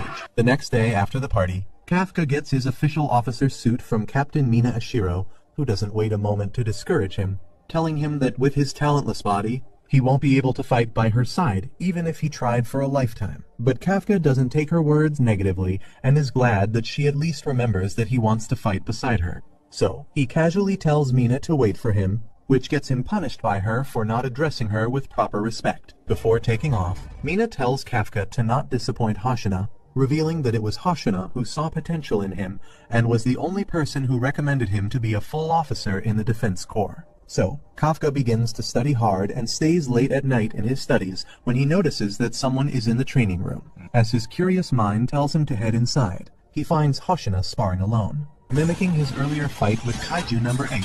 Hoshina stops upon seeing Kafka and explains that he is in the middle of devising a strategy to defeat Kaiju number 8, which terrifies Kafka as he doesn't want to be hurt anymore by this terrifying little man. Still, Kafka shows his respect to Hoshina and gives him a proper salute, as he knows that Hoshina is only training this late at night because he wants to protect the people of this country and his comrades from the unknown threats that are these new humanoid kaijus. Meanwhile, up in the sky, a mysterious crimson-colored kaiju is flying with his army of kaiju dragons, definitely on the way to bringing trouble for the Defense Corps. That's it for this video. Give us a like if you want the next part, and make sure to subscribe to our channel for more anime content. Thanks, bye! It is late at night at the Defense Forces base, but Vice Captain Hoshina is still awake in front of a laptop. He's intently studying everything they know about Kaiju no 8, from the reports of his first sightings to his observed behavior. He compares it to the battle he had with a kaiju, and he couldn't help but conclude that Kaiju no 8 feels strangely human. And then, there's a low Kaiju no 9 who could speak and disguise itself as a human. Is something strange happening to the kaijus? At the same time, Kafka is at their barracks rooftops drinking beer. He's also going over the conversation he had with Hoshina and how Hoshina now expects much of him. He slaps himself awake and promises to not let the others down. Kafka is about to go to sleep when he notices something in the horizon. A bunch of meteors are directly falling and heading straight for him. Kafka shields his face from the intense heat of the meteors as they come crashing down all around him. The meteors hit the buildings and the streets in huge explosions. It was so intense that the other Defense Force members quickly got awakened from the fiery blasts. The whole base also shakes, and Hoshina immediately acts when he feels the building shaking. He calls their headquarters, who quickly reports to him that dozens of kaiju had entered the base. It looks like they are being invaded from the air. In addition, most of the attacking kaiju have a fortitude higher than 6, meaning they are all huge and powerful Hanju class. One Hanju that fell on a building releases a powerful breath blast that carves a path through the base, and afterward, the Hanju flies again into the sky. Hoshina dons his combat suit and contacts the others. Since Captain Mina is away, he'll have to take charge. He orders everyone to lure as many kaiju as they can towards the training area. They have to make sure none can get off the base and endanger civilians. The other officers gear up and rush towards the exit, while Hoshina ponders their situation. They haven't heard any damage reports from outside, so it might be possible that the target of the kaijus is the base itself. On the rooftop, Kafka gazes around their base and sees the numerous flying kaijus. Below him, buildings are in ruin, and the whole base seems to be in flames. The kaijus above also look like wyvern types, which are especially dangerous. He was about to join the others when he remembered something important about wyvern-type kaijus, so he tried to contact the vice captain. Hoshina is instructing his officers in the field to assemble with rifles, so they can shoot down the kaijus. They are moving to formation when Kafka's call arrives. Kafka explains to Hoshina that they only see about a dozen or so wyvern-type kaiju each year, but every time they appear, there's always something in common. Wyvern-type kaijus are always alone. However, the ones attacking them now are clearly in a group. Hoshina immediately understood what Kafka was hinting at. There must be something out there that's so powerful, it made the other wyverns swallow their pride and follow it. Not only that, this leader is intelligent with a goal in mind. Just as Hoshina is speaking, kaijus slowly appear in front of him. It was a humanoid kaiju with 2 wyverns flanking it. This new humanoid kaiju looks like it was covered in blood-red armor from head to toe and has a tail behind him. The blood-red kaiju then walks up to them and asks Hoshina if he's the most powerful human in the base. Hoshina realizes that this new kaiju can also speak, and he replies yes since the captain isn't at the base. The kaiju accepts his answer and tells Hoshina he will be his prey. Meanwhile, back at headquarters, analysis of this new enemy had just finished. Its fortitude is level 8-3, placing it in the Daikeiju class like Kaiju no. 8 and 9. Hoshina contacts platoon leader Ikuga and puts him in command of fighting the other kaijus. They have to keep them in the base while keeping them away from civilians and their headquarters. He was about to continue giving orders when the blood-red kaiju slowly raised his arms. Hoshina's eyes widen, and he quickly dodges moments before the kaiju's attack hits the building behind them and destroys it. The kaiju praises Hoshina for dodging, and it suddenly appears behind Hoshina ready to strike. The kaiju punches at Hoshina, sending a huge shockwave that throws debris all over and explodes all nearby windows. However, Hoshina managed to dodge the attack and even save his nearby officers. The kaiju smiles and opens his head, revealing a single eye. It then screams loudly in the air, causing all the other wyverns to respond with cries of their own. This makes Hoshina conclude that the base truly is the target. His eyes widen once more, and he dodges the kaiju's sudden punch inches away from his face. The punch was so powerful that the ground exploded. Hoshina knows that if he gets hit once, he's over. He pulls out his blades and prepares for combat. The blood-red kaiju charges again, and the two duke it out, dodging and striking. Hoshina quickly realizes that the kaiju's skin is even tougher than No. 8S. Meanwhile, in another part of the base, Ikuga is leading the officers in exterminating the kaijus. They shoot their rifles at the wyverns, but they don't seem to have any effects. The wyverns just counterattack with their own fire breaths. Ikuga suddenly receives a call from Kafka, advising him not to attack from the front. Instead, they should target the kaijus from the back.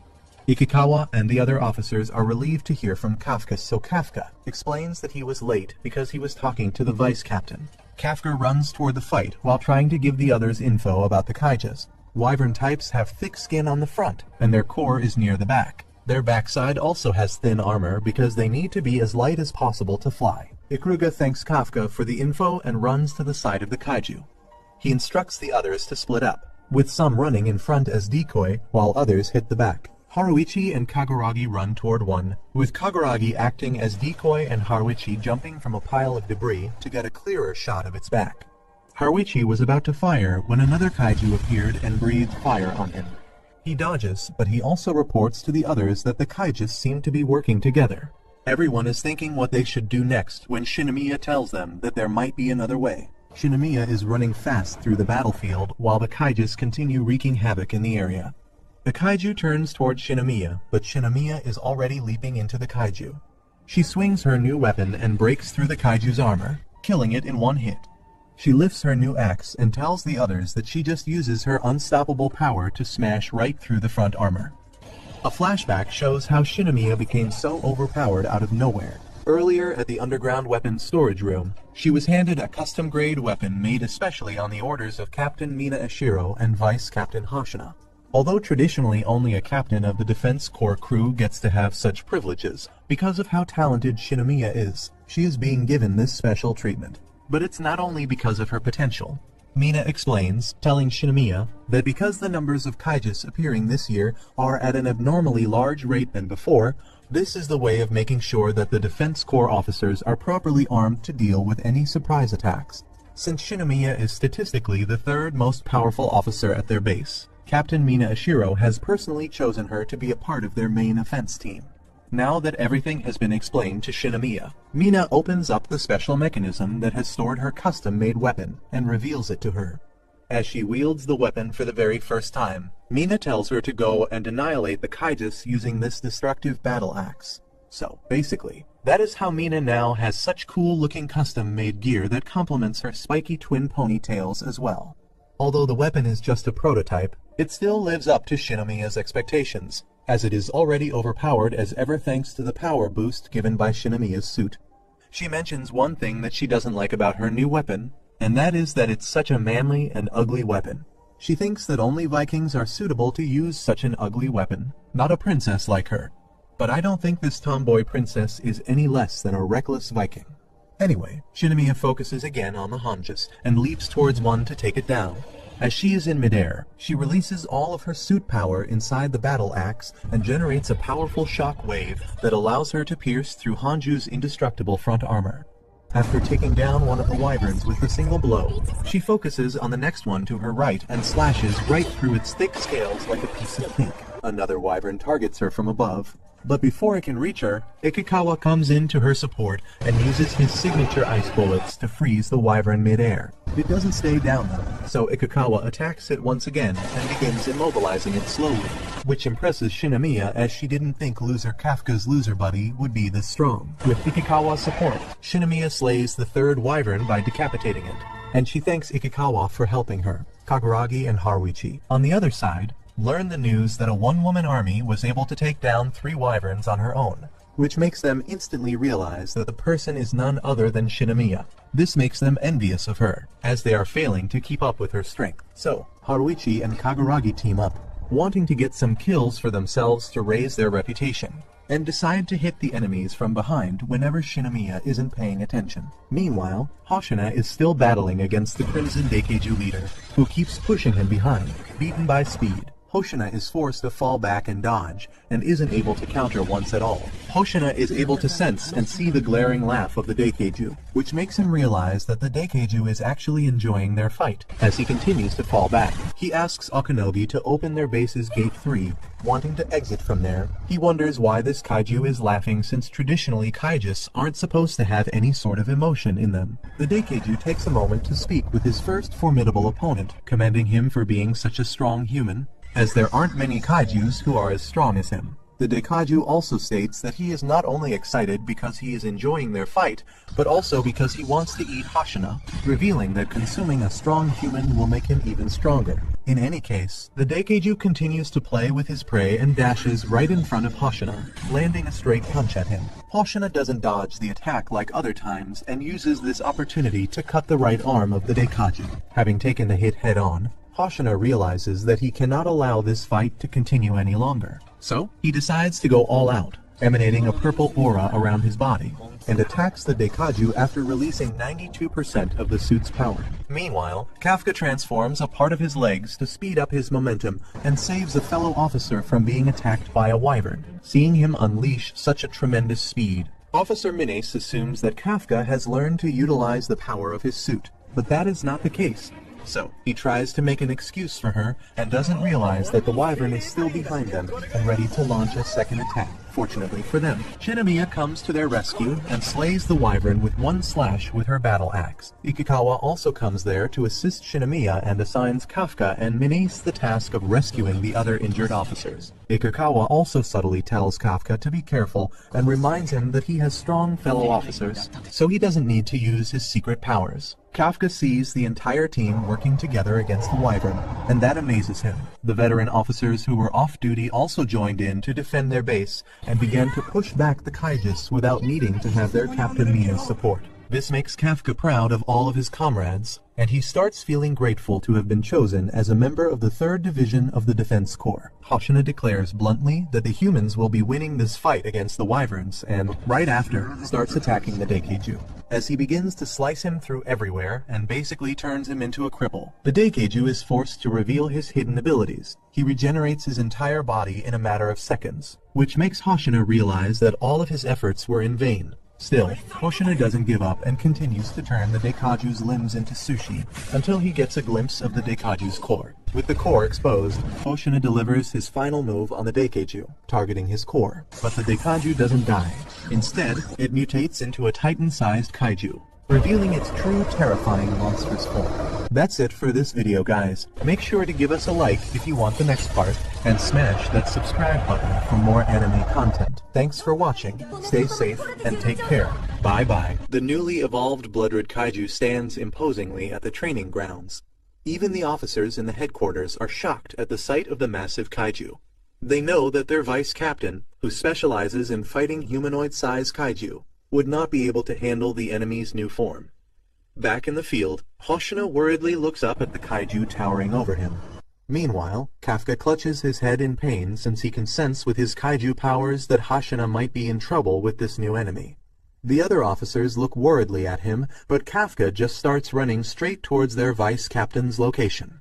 In the training grounds, the Bloodred Kaiju punches at Hoshina. Its fists are now so huge that it demolishes the ground Hoshina was standing on. Hoshina dodges and jumps into the kaiju's arm. He starts running up its arms and slashes at the kaiju's neck. Blood spurts violently from the wound, but Hoshina isn't done yet. He jumps once more, this time carving through the kaiju's biceps and across its chest. The kaiju groans in pain, but it just pulls its fist back from the ground and swipes at Hoshina. When Hoshina tries to target the kaiju's eyes, its head closes up, catching Hoshina's blade and tossing him away into a building. Hoshina jumps down from the building and charges once more, this time slashing and slicing at the kaiju's feet. The officers at the headquarters are awestruck at how their vice captain is still fighting the kaiju even after it transformed, but they all know it's for naught. Hoshina also knows he's fighting a losing battle because his blades cannot cut deep enough at the kaiju's flesh. The kaiju adjusts its posture and Hoshina jumps away.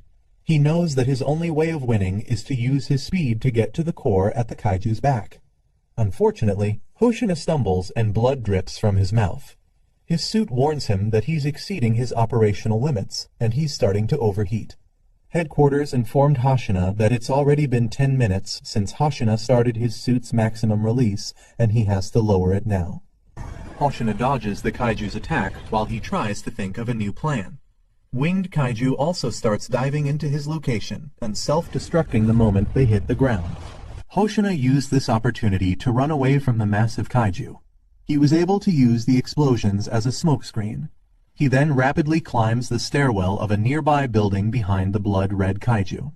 From a high floor, he jumps at the kaiju, determined to cut up the core at its back.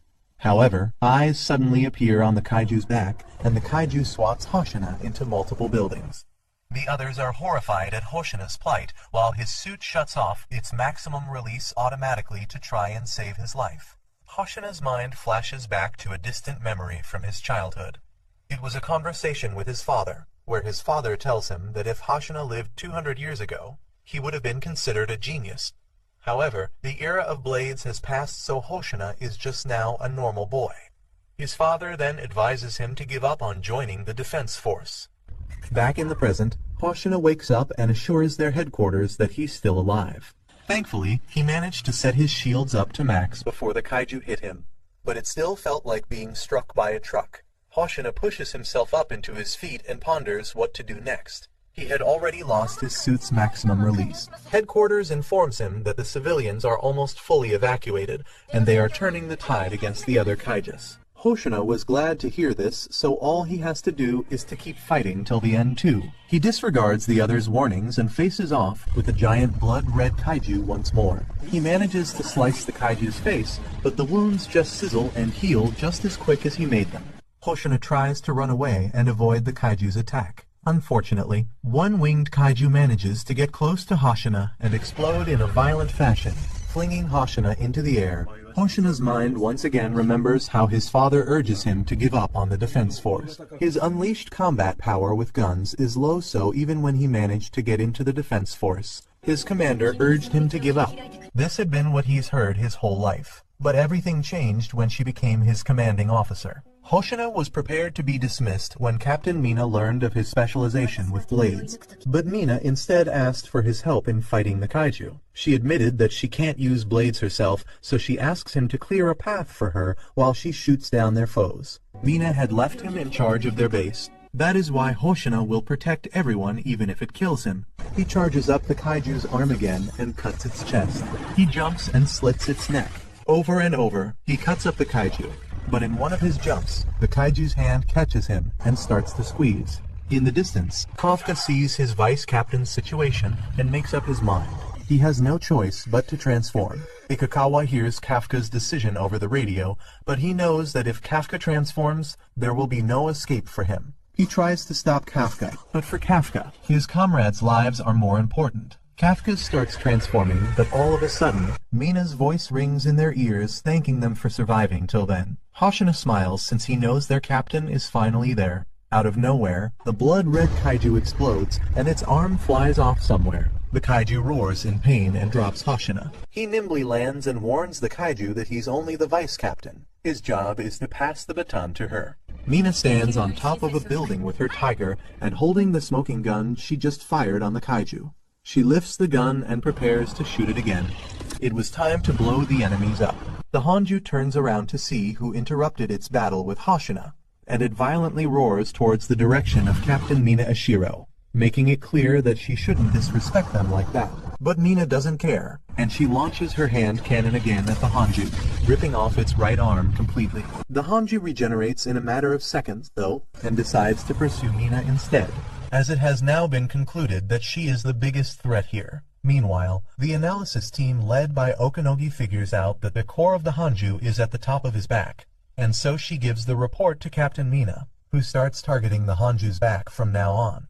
Hoshina doesn't give up, even though he is badly injured, and decides to attack the Yaju once more to buy Mina enough time to attack its core. He barely unleashes 63% of his suit's combat power and begins rushing towards the Hanju. Using his fourth swordsmanship technique, the Wild Slasher, he cuts down the right ankle of the Hanju. He then continues to target the Hanju's leg to make it lose its composure. But it doesn't help at all, as the Hanju simply regenerates its wounds in no time.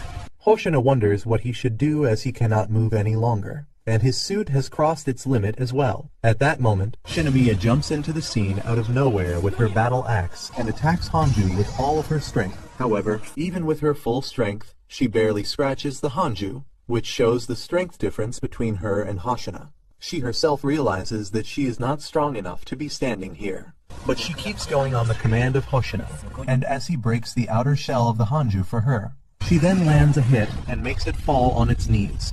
With this one hit, her suit reaches the limit as well. But her efforts are enough, as now Mina takes the lead and launches her cannon at the back of the Hanju, exposing its kaiju core. With one bullet remaining, she again points her weapon at Hanju to finish the job. But Wyvern stands in her way and attacks her from the side. So, the other Defense Corps officers come to her support and take down the Wyverns so that she can attack Hanju without any interruptions. Hoshina still keeps the fight going and turns himself into Prime Levy by continuing to slash around it with all he has. Mina, who has been watching Hoshina's fight from the sidelines, thanks him for putting in his best efforts and becomes glad that she chose him as her vice captain. She unleashes 96% of her combat power into her cannon and fires the final blow at the Hanju, ripping all of its limbs into pieces. Akanogi declares that the Hanju is finally defeated, and so everyone celebrates their outstanding victory against such a formidable opponent. Kafka yet again admires Mina because of how dependable she is and desperately wishes to be by her side one day in the future. While he is having his emotional moment, Hoshina and Shinomiya salute their captain to show her their respect. When suddenly Mina's tiger senses a bad energy coming from the distance. As the tiger points towards the sky, it is revealed that the hundreds of wyverns have combined into a massive bomb that is about to explode. If this bomb explodes, the entire city will be reduced to nothing. Some of the officers try to attack the bomb, but Hoshina prevents them from doing so, as that will just trigger the explosion even faster.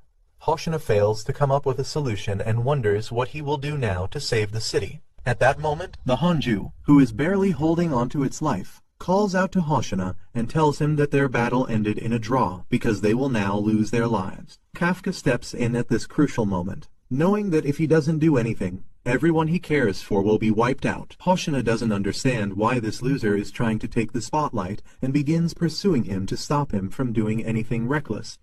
Kafka doesn't wait for any big reveal moments and casually turns into his kaiju number 8 form in front of everyone. Hoshina's mouth is left wide open, as he has never expected that this Burger King uncle would turn out to be one of humanity's greatest enemies. He feels betrayed by Kafka, recalling how suspicious got when Kafka wasn't able to unleash his suit's power at all, but he never expected him to be a despicable kaiju, and regrets ever putting his trust into him and liking him. Kafka knows that every one of his comrades will feel betrayed upon knowing that he is a kaiju, but this is what he must do to save everyone from dying. Although Ikikawa and Shinomiya have always told him not to take risks, he does so and unleashes all of his powers, disregarding his own safety. He literally launches himself at the kaiju bomb using his own custom jetpack, announcing himself as an officer of the 3rd Division of the Defense Force, declaring that it is his turn to contribute. He punches the bomb with all he has and makes it launch away into space. The scene must be reminiscent of the scene where Iron Man drove the nuke away to outer space. Kafka does it too and falls from the sky. But unfortunately for him, no Hulk is there to save him. Anyway, the kaiju bomb explodes, destroying only the top layer of the city. The officers remain safe because they are on the ground, and Kafka himself stands before his fellow officers to shield them from the shockwaves. Mina Ashiro rushes towards Kafka with her team, pointing their weapons at him. After he literally saved the entire city, she dares to refer to him as Kaiju number 8, telling him that she will have to arrest him for being overpowered. That's it for this video. Guys, make sure to give us a like if you want the next part, and smash that subscribe button for more anime content. Thanks for watching. Stay safe and take care. Bye. The Defense Forces leadership watches the footage of last night's attack. They couldn't believe that a kaiju was actually hiding as one of their officers. The deputy director, Keiji Itami, decides that they have to resolve this issue immediately.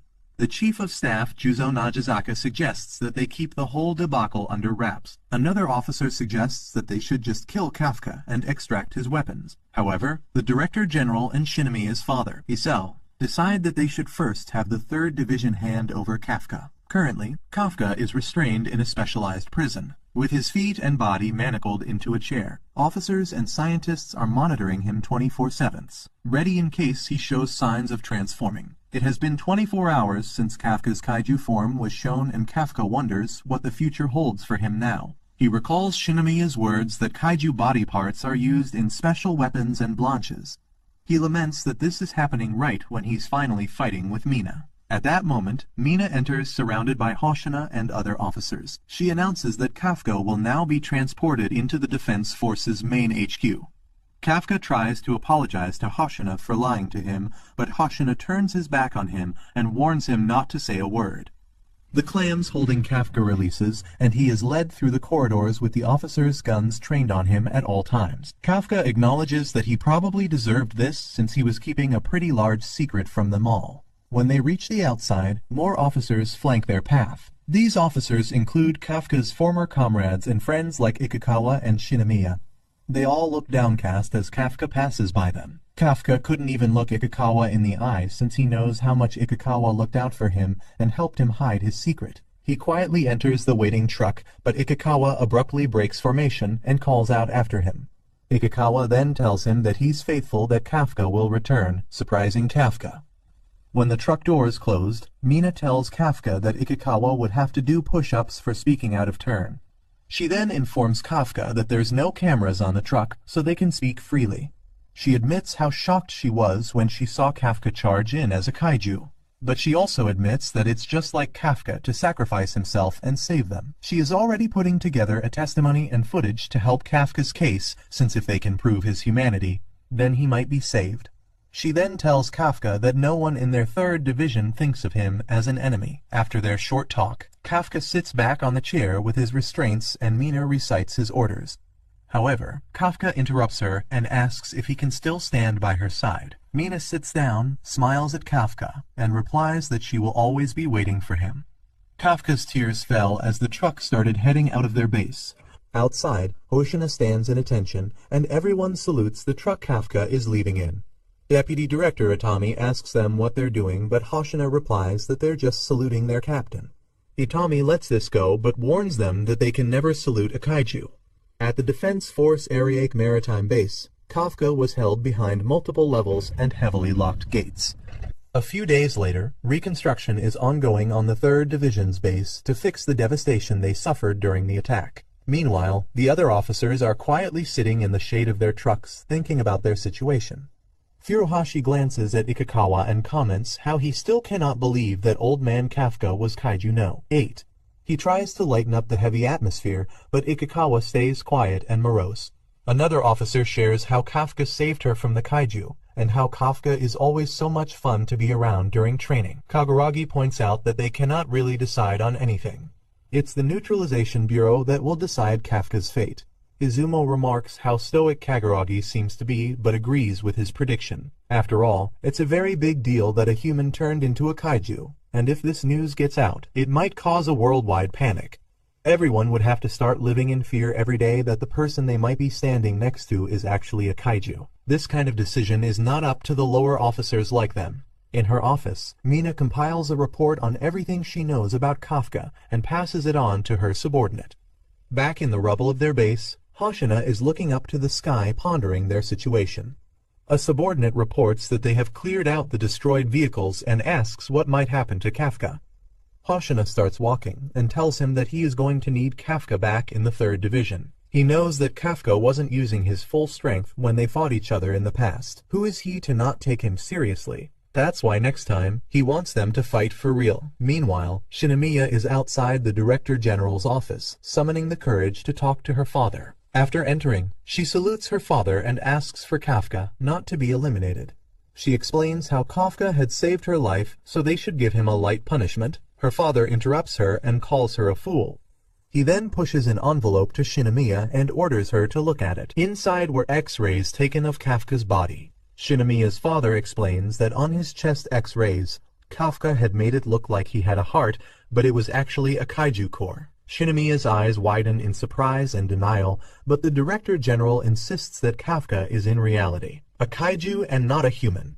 He is a kaiju, just like the one that killed Shinomiya's mother. He then orders Shinomiya to leave if she finally understands this. Shinomiya bows and starts to walk towards the door. However, she stops and then tells her father that despite all of this, she still wants to believe in Kafka. Meanwhile, Kafka is sealed in an underground research facility, where many doctors and scientists are conducting physical tests on him to confirm whether he is a human or a kaiju. Kafka is already sick of dozens of these tests and jokingly tells one of the doctors to free him. He states that he is feeling sleepy, but the doctors have not even satisfied him with a reply. So, after the clown act, Kafka becomes upset once again. He remembers what Ikikawa told him right before he was taken away, and he knows that every single one of his fellow officers in the 3rd Division is waiting for his return. So, he hopes that he will share all of his secrets with everyone, if luck comes to his favor and he gets to be free again. At Captain Mina Ashiro's office, Mina summons Ikikawa, Furuhashi, Kaguragi, and Haruichi, informing them that they will be transferred to other divisions. She promises that this is a temporary decision, and is only being done because their division's base has almost lost all of its functionality. Since this place is no longer considered suitable to be a place for the new recruits to be trained, it is better for the most promising new officers like them to go to another division of the Defense Force and train there. Moreover, at this very base, there were sightings of kaiju numbers 8, 9, and 10, making it the most dangerous place in Japan. The higher-ups are also inclined to believe that everything is connected to the 3rd Division because of this chain of incidents only taking place here. And they believe more catastrophic attacks are soon to come. And that is why Mina wants all of the new recruits to be at their best, hence her decision to send them to train at another division. However, Haruichi suspects that the real goal of this decision is to split up all of them because they are the closest friends of Kafka Hibino. He points out how odd it is that none of them are being sent to the same place. So, he deduces that the higher-ups are actually going to monitor every single one of them here to see if they are secretly evil, like Kafka Hibino. Furuhashi can't believe that he is being suspected by the higher-ups when he has dedicated his entire life to the defense force, so he refuses to go. Mina claims that it's nothing like that, and the plan of splitting them up was taken into consideration way before Kafka revealed himself to be the kaiju number 8. Believing in her words, Ikakawa decides to go with her decision regardless of his 3 teammates' opinions. Sometime later, Haruichi goes to the roof of the building alone and hides in the corner. There, he searches through his contact list to find his father's name. He considers whether he should take his father's help since he is a prominent and influential personality in this country. But before he can come up with a decision, Kaguragi comes up to the roof as well, talking with someone over the phone, and asks for their help, telling them that he wishes to save Kafka's life. Upon seeing Haruichi there, Kaguragi reveals to him that he was speaking with his ex-commander from Japan's top military force, where he worked before coming here. Haruichi had no idea that Kaguragi is the type of guy who will go ask for personal favors, and that makes him respect him. They both express how precious a friend Kafka is to them, and that is why both of them want to lose him. Kafka is still locked inside the research facility, and he wonders how he is going to prove that he is a human, as that is the only way to be freed. At that moment, Shinomiya's father, who is the director of the defense force, comes there along with many armed defense force officers. A few other higher-ups who have been watching from the distance with Shinomiya reveal that Shinomiya's dad, the director, always tends to settle important matters personally. Kafka recognizes the director and immediately pleads his innocence, claiming that he is a human. The director surprisingly releases Kafka of his restraints, shocking every single person there. He explains his reasoning, saying that if Kafka were actually dangerous, he would have already broken these shackles, as he is one of the strongest, if not the strongest, kaiju out there. So, it is crystal clear that Kafka is only complying with them because he wants to talk things out. After being released, Kafka once again pleads that he is human, but the director immediately proves him wrong, shooting several bullets at his face, which he instinctively blocks by partially transforming his arm. The director states that a creature who can block bullets with their bare skins can never be a human and skillfully punches Kafka in the gut, collecting his blood sample at the same time. He no longer calls Kafka by his human name, but refers to him as the kaiju number 8, which makes Kafka mad. He stands up, making it clear to the director that he is not some monster who should be called by a code name, but a human whose name is Kafka Hibino. However, the director doesn't care and immediately equips himself with his explosive gauntlets to dispose of the supposed monster that is claiming to be a human. Kafka tries to fight against the director, but in the blink of an eye, he is sent flying by this unavoidable force. He realizes that he is missing his left arm, but before he can do anything about it, the director launches another attack at him and sends him crashing against the wall. According to the higher-ups, the director was once the strongest soldier in the defense force, and the point he is trying to prove by attacking Kafka relentlessly now is that Kafka is a kaiju. Kafka, who transforms the entirety of his body except for his face, only makes it harder for himself to prove that he is a human. He tries his best to evade the attacks of the director, but fails to dodge any of them. His body starts to react on its own, like the time when he was against the Crimson Daikeiju. And that makes him realize that the director is actually as strong as a Daikeiju monster. Apparently, there was a Daikeiju named Kaiju Number 2 who attacked the cities of Japan way back in 1972. After defeating that catastrophic monster, its body parts were used to create the armor that the director is now using, and that is the reason why he has become so incredibly strong. Kafka's natural instincts tell him to run far away from this place, but before he realizes it, he finds that his legs have gone missing. So, without any other option left, he chooses to survive and completely transforms into his kaiju form. This time, though, his transformed body goes out of his control, and that makes it worse as he is now acting like a violent kaiju. Kafka's consciousness is met with the original monster that entered his body and allowed him to become a kaiju. That monster repeatedly says that it must kill, and that killing intent causes Kafka's body to attack the director with full force, ending the episode with suspense. That's it for this video. Guys, make sure to give us a like if you want the final part of this series, and smash that subscribe button for more anime content. Thanks for watching, stay safe, and take care. Bye. This time, though, his transformed body goes out of his control, and that makes it worse as he is now acting like a violent kaiju. Kafka's consciousness is met with the original monster that entered his body and allowed him to become a kaiju. That monster repeatedly says that it must kill, and that killing intent causes Kafka's body to attack the director with full force. At the Defense Force 3rd Division's headquarters, Ikukawa is hard at work pumping iron and getting swole. Beside him, Iharu comments that he's exercising too much and inquires what he's thinking about. After all, he just agreed to be transferred to another unit. Ikukawa replies that he just wants to get stronger, but Iharu argues that they can just get stronger at their current place. However, Ikukawa explains that he just wants to get strong as quickly as possible so next time, he can protect Kafka instead of Kafka always protecting him. Iharu still doubts that Kafka will ever return, but Ikukawa insists that he believes he does, and when Kafka does return, he doesn't want to be weak anymore. Ikukawa's speech inspires Iharu, who starts pedaling away on the stationary bike.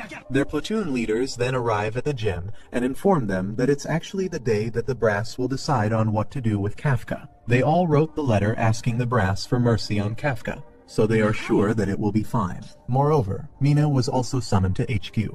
That can only mean good news. At the HQ, Mina is ordered to wait while the Director General finishes examining Kaiju No. 8. She was about to sit on one of the chairs, but the voice then warns her not to sit since she's only an observer, not a participant to the discussion. Meanwhile, Kafka's kaiju form is still rampaging. General Isao flips away from Kafka, while Kafka pursues him. Up on the viewing deck, Shinomiya tries to shout to Kafka that he's still human, but Kafka's kaiju form just launches a powerful punch at the general. The general dodges easily, remarking how Kafka is now fighting like an animal. The general readies himself, but Kafka doesn't stop his punch's momentum, but instead fully rotates his body 360 degrees, destroying his torso but allowing himself to launch another strike. The general was shocked, but he managed to block the punch. He's amazed at the tactic of destroying one's own body, because the kaiju knows it can just regenerate it. He cannot use human common sense while fighting Kafka or else he's going to die. Inside his body, Kafka's consciousness tries to stop himself, but Kafka's kaiju form launches a barrage of attacks at the general. Isao only managed to survive and roll away thanks to his gauntlet's shield. This time, the general launches a punch of his own, blowing Kafka away into the wall in an explosion of debris. But when the dust settles, Isao notices that Kafka's core is missing from his body. The core was instead left behind at Isao's blind spot, where Kafka is quickly regenerating his own body. He had used his old body as a bait, allowing him to get into position to attack again. Kafka and the general's fists meet each other, creating a huge shockwave that shakes the whole shelter. In fact, their second wall had already been destroyed. That wall should have been able to survive a Fortitude 10 attack. However, the other generals already expected their base to be damaged. After all, they have two numbered kaiju, No. 2 and No. 8, fighting each other. Shinomiya is amazed that both combatants can fight a numbered kaiju on their own. But Director Itami thought that something was strange. If Isao wanted to kill Kafka, he could have killed him from the first hit, when Kafka was still in his human form. This must mean that Isao is just testing Kafka. His comment makes Shinomiya remember her conversation with her father. She wonders if the general is giving Kafka a chance to survive. Back in the 3rd Division, Izumo and Kaguragi are on the rooftop looking over their destroyed base. Kaguragi confesses that he became a Defense Force officer because he wanted to save lives. But instead, Kafka saved him. Izumo tries to argue, but Kaguragi reveals that he only judges people based on their actions, not whether they are human or not. Izumo agrees with him and wonders what he should do. He picks up his phone and stares at his dad's phone number. Back at HQ, Kafka and the general's duel is still ongoing. Isao uses a barrage of long-range energy punches to pummel Kafka to the wall. But Kafka easily recovers and catches Isao off guard, taking a chunk off his side with another attack. The other generals start to worry as Kafka's kaiju form evolves, now with glowing red energy coursing through its body and towering over the wounded Isao. Inside Kaiju No. 8. Kafka tries in vain to stop his body from continuing the battle, but his efforts are for naught as the general tries vainly to fight back and win. He dodges Kaiju No. 8's attack, but his own attacks have no effect on No. He tries to use his gauntlet's shields to withstand No. 8's punches, but he just gets pushed and thrown back. General Isao puts his fists together and prepares another attack. This time, he summons the Kaiju No. 2's breath attack and directs it at Kafka. Kafka gets toasted under the barrage of lightning, but he answers back with an energy breath of his own, blasting Isao back. Kaiju No. 8 then catches Isao and slams him into the wall. Isao coughs up blood while Kafka struggles inside his own body. He realizes that if this doesn't stop, he might end up killing the general. He doesn't want to kill Shinomiya's dad right in front of her. But no, 8 just continues slamming Isao to the ground. Shinomiya herself is watching the duel with tears in her eyes. She remembers her previous conversation with Kafka, and she's realizing that she might really need to kill Kafka. However, all their memories together still want to make her believe in him, and she shouts at him again not to give up. Kafka's consciousness finally manages to break free from the wall of flesh holding him back, but the kaiju who entered his body was waiting and chomps down on him. Back in the real world, Isao loses hope as Kaiju No. 8 prepares to kill him. After getting bitten, Kafka found himself sinking in water. He had lost hope in himself. However, someone suddenly grabs his hand. It was Mina, telling him that she's still waiting for him. Kafka awakens just as No. 8 launches his last attack, but to the surprise of everyone, No. 8 had punched himself right through the chest. His kaiju form then slowly disintegrates as Kafka tries to tell the general that he's not Kaiju No. 8. He is Kafka Hibino. Kafka then faints to the ground, and a few seconds later, a sword is held against his neck. However, General Isao tells Narumi, the sword-wielding captain of the 1st Division, to stand down. Narumi removes his mask and asks if Isao was trying to kill himself by not asking for backup. Narumi then approaches the general and asks what his decision is regarding Kafka. After coming to a conclusion with Kafka's test, Director Shinomiya holds a meeting with the other higher-ups of Japan's defense force. Before hearing his decision, though, one of the leaders asks for Captain Mina Ishiro's opinion and testimony since she was the captain of Kaiju No. 8. The leaders know that since the day Kafka joined the defense force, Mina has had her eyes on him and has seen what type of person he is. They have also received reports that claim that Mina had connections with Kafka even before he joined the defense force. Mina admits that she was acquainted with Kafka before, but she promises that she has never given him any unfair special treatment. However, the leaders do not accept that answer, as they know that Kafka Hibino was chosen to be an officer even though he had failed the entrance exam. Although reports say that it was the vice captain's decision that allowed Kafka to join the defense force, they still suspect that Mina had her hands in it as well. The eye-patched leader tells Mina not to hesitate in giving her testimony, as they have already unanimously agreed to a decision. They also assure Mina that her words here will have no impact or influence on Kafka's fate, telling her not to feel responsible no matter what their decision might end up being. So, without any hesitation, Mina proceeds to tell them how Kafka was as a defense force officer. She first mentions the Sagamihara neutralization operation, where Kafka made a crucial discovery of Yaju's reproductive organs, which helped the defense force win. He also worked restlessly in order to save the lives of his comrades every time, and in many instances, he risked his secret identity being revealed to rescue his friends. She especially mentions the battle against the number 10 kaiju, where Kafka literally acted like Prime Iron Man and launched the massive bomb away to the sky, which ended up saving the city and the 3rd Division from being completely wiped out, even after Mina's strong testimony towards Kafka's support. The officers don't care because, no matter what she says, she can't deny that Kafka is a kaiju. Mina also agrees with them, but she reminds them of the fact that Kafka had tried to join the defense force but had failed 12 times in the entrance exams because of how weak and untalented he was as a human. Mina admits that Kafka is the Burger King uncle, but according to her, what makes him different is that no matter how many times he fails, he has never given up. Even after changing into a kaiju, he himself never changed and always dedicated himself to saving people's lives. She vouches for Kafka, telling them that Kafka never gives up. He cares for others more than anyone. Mina recalls the time back in her childhood days when she was crying for her friend Miko, who had passed away. Kafka was there in her support and held her hand to make her feel better.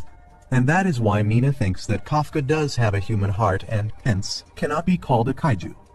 although everyone else completely discards Mina's opinion straight away as they feel that she is being completely biased. Director Shinomiya thanks her for her input and tells her to head back to her post. With Mina gone, the higher-ups reveal why they took her testimony. It wasn't to have a better understanding of the situation, but to ensure that no one could accuse them of making a hasty decision. Now that the precautions are done, they ask the director to proceed with Kafka's disposal.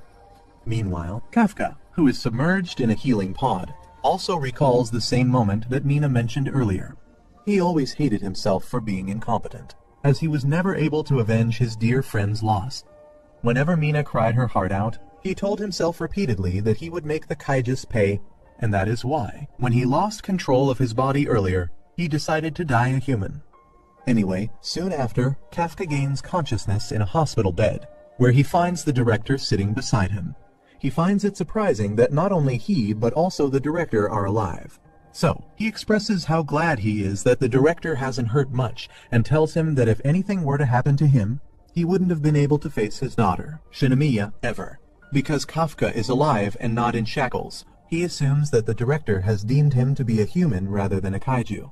However, that is not the case, and the director makes it clear that Kafka is indeed a kaiju, because if he wasn't, his human heart would have been completely destroyed when he punched himself in the heart during his fight against the director. The director reveals that most of the higher-ups are opposed to letting Kafka live, but because of his personal decision, which was to make Kafka fight for them as Kaiju number 8, Kafka still lives. During the meeting, the director claimed that Kafka can be controlled and wanted to utilize his incredible powers against the vastly growing kaiju monsters.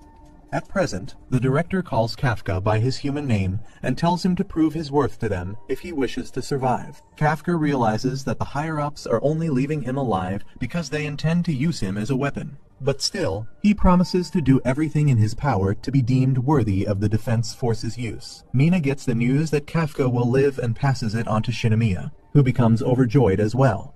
However, she doesn't let her emotions get the better of her, as she knows that if Kafka goes out of hand again, like last time, she herself will have to stop him. Kaguragi, Haruichi, Ikikawa, Furuhashi, and Kafka's other comrades also receive the news and become relieved to hear that their senpai will come back to the team again. Hoshina thinks that the hard part is just about to begin, as the news of a kaiju being inside the Defense Force will surely go public soon. So, he hopes that before that, Kafka will be able to prove that he is useful even if people refuse to take his help. Kafka goes back to sleep while talking with the director because of how exhausted he is, and while in sleep, he thinks of Mina and promises her that he will soon be beside her. On the other hand, the main villain, Kaiju number 9, is training his own intellect on a daily basis and communicating with his undisclosed accomplice, telling him to proceed with their plan, which is to bring back the kaiju power that has accidentally fallen into the humans' hands. That's it for this season of Kaiju number. Hey guys, since you are already here enjoying the video, why don't you also hit the subscribe button for your old pal L here?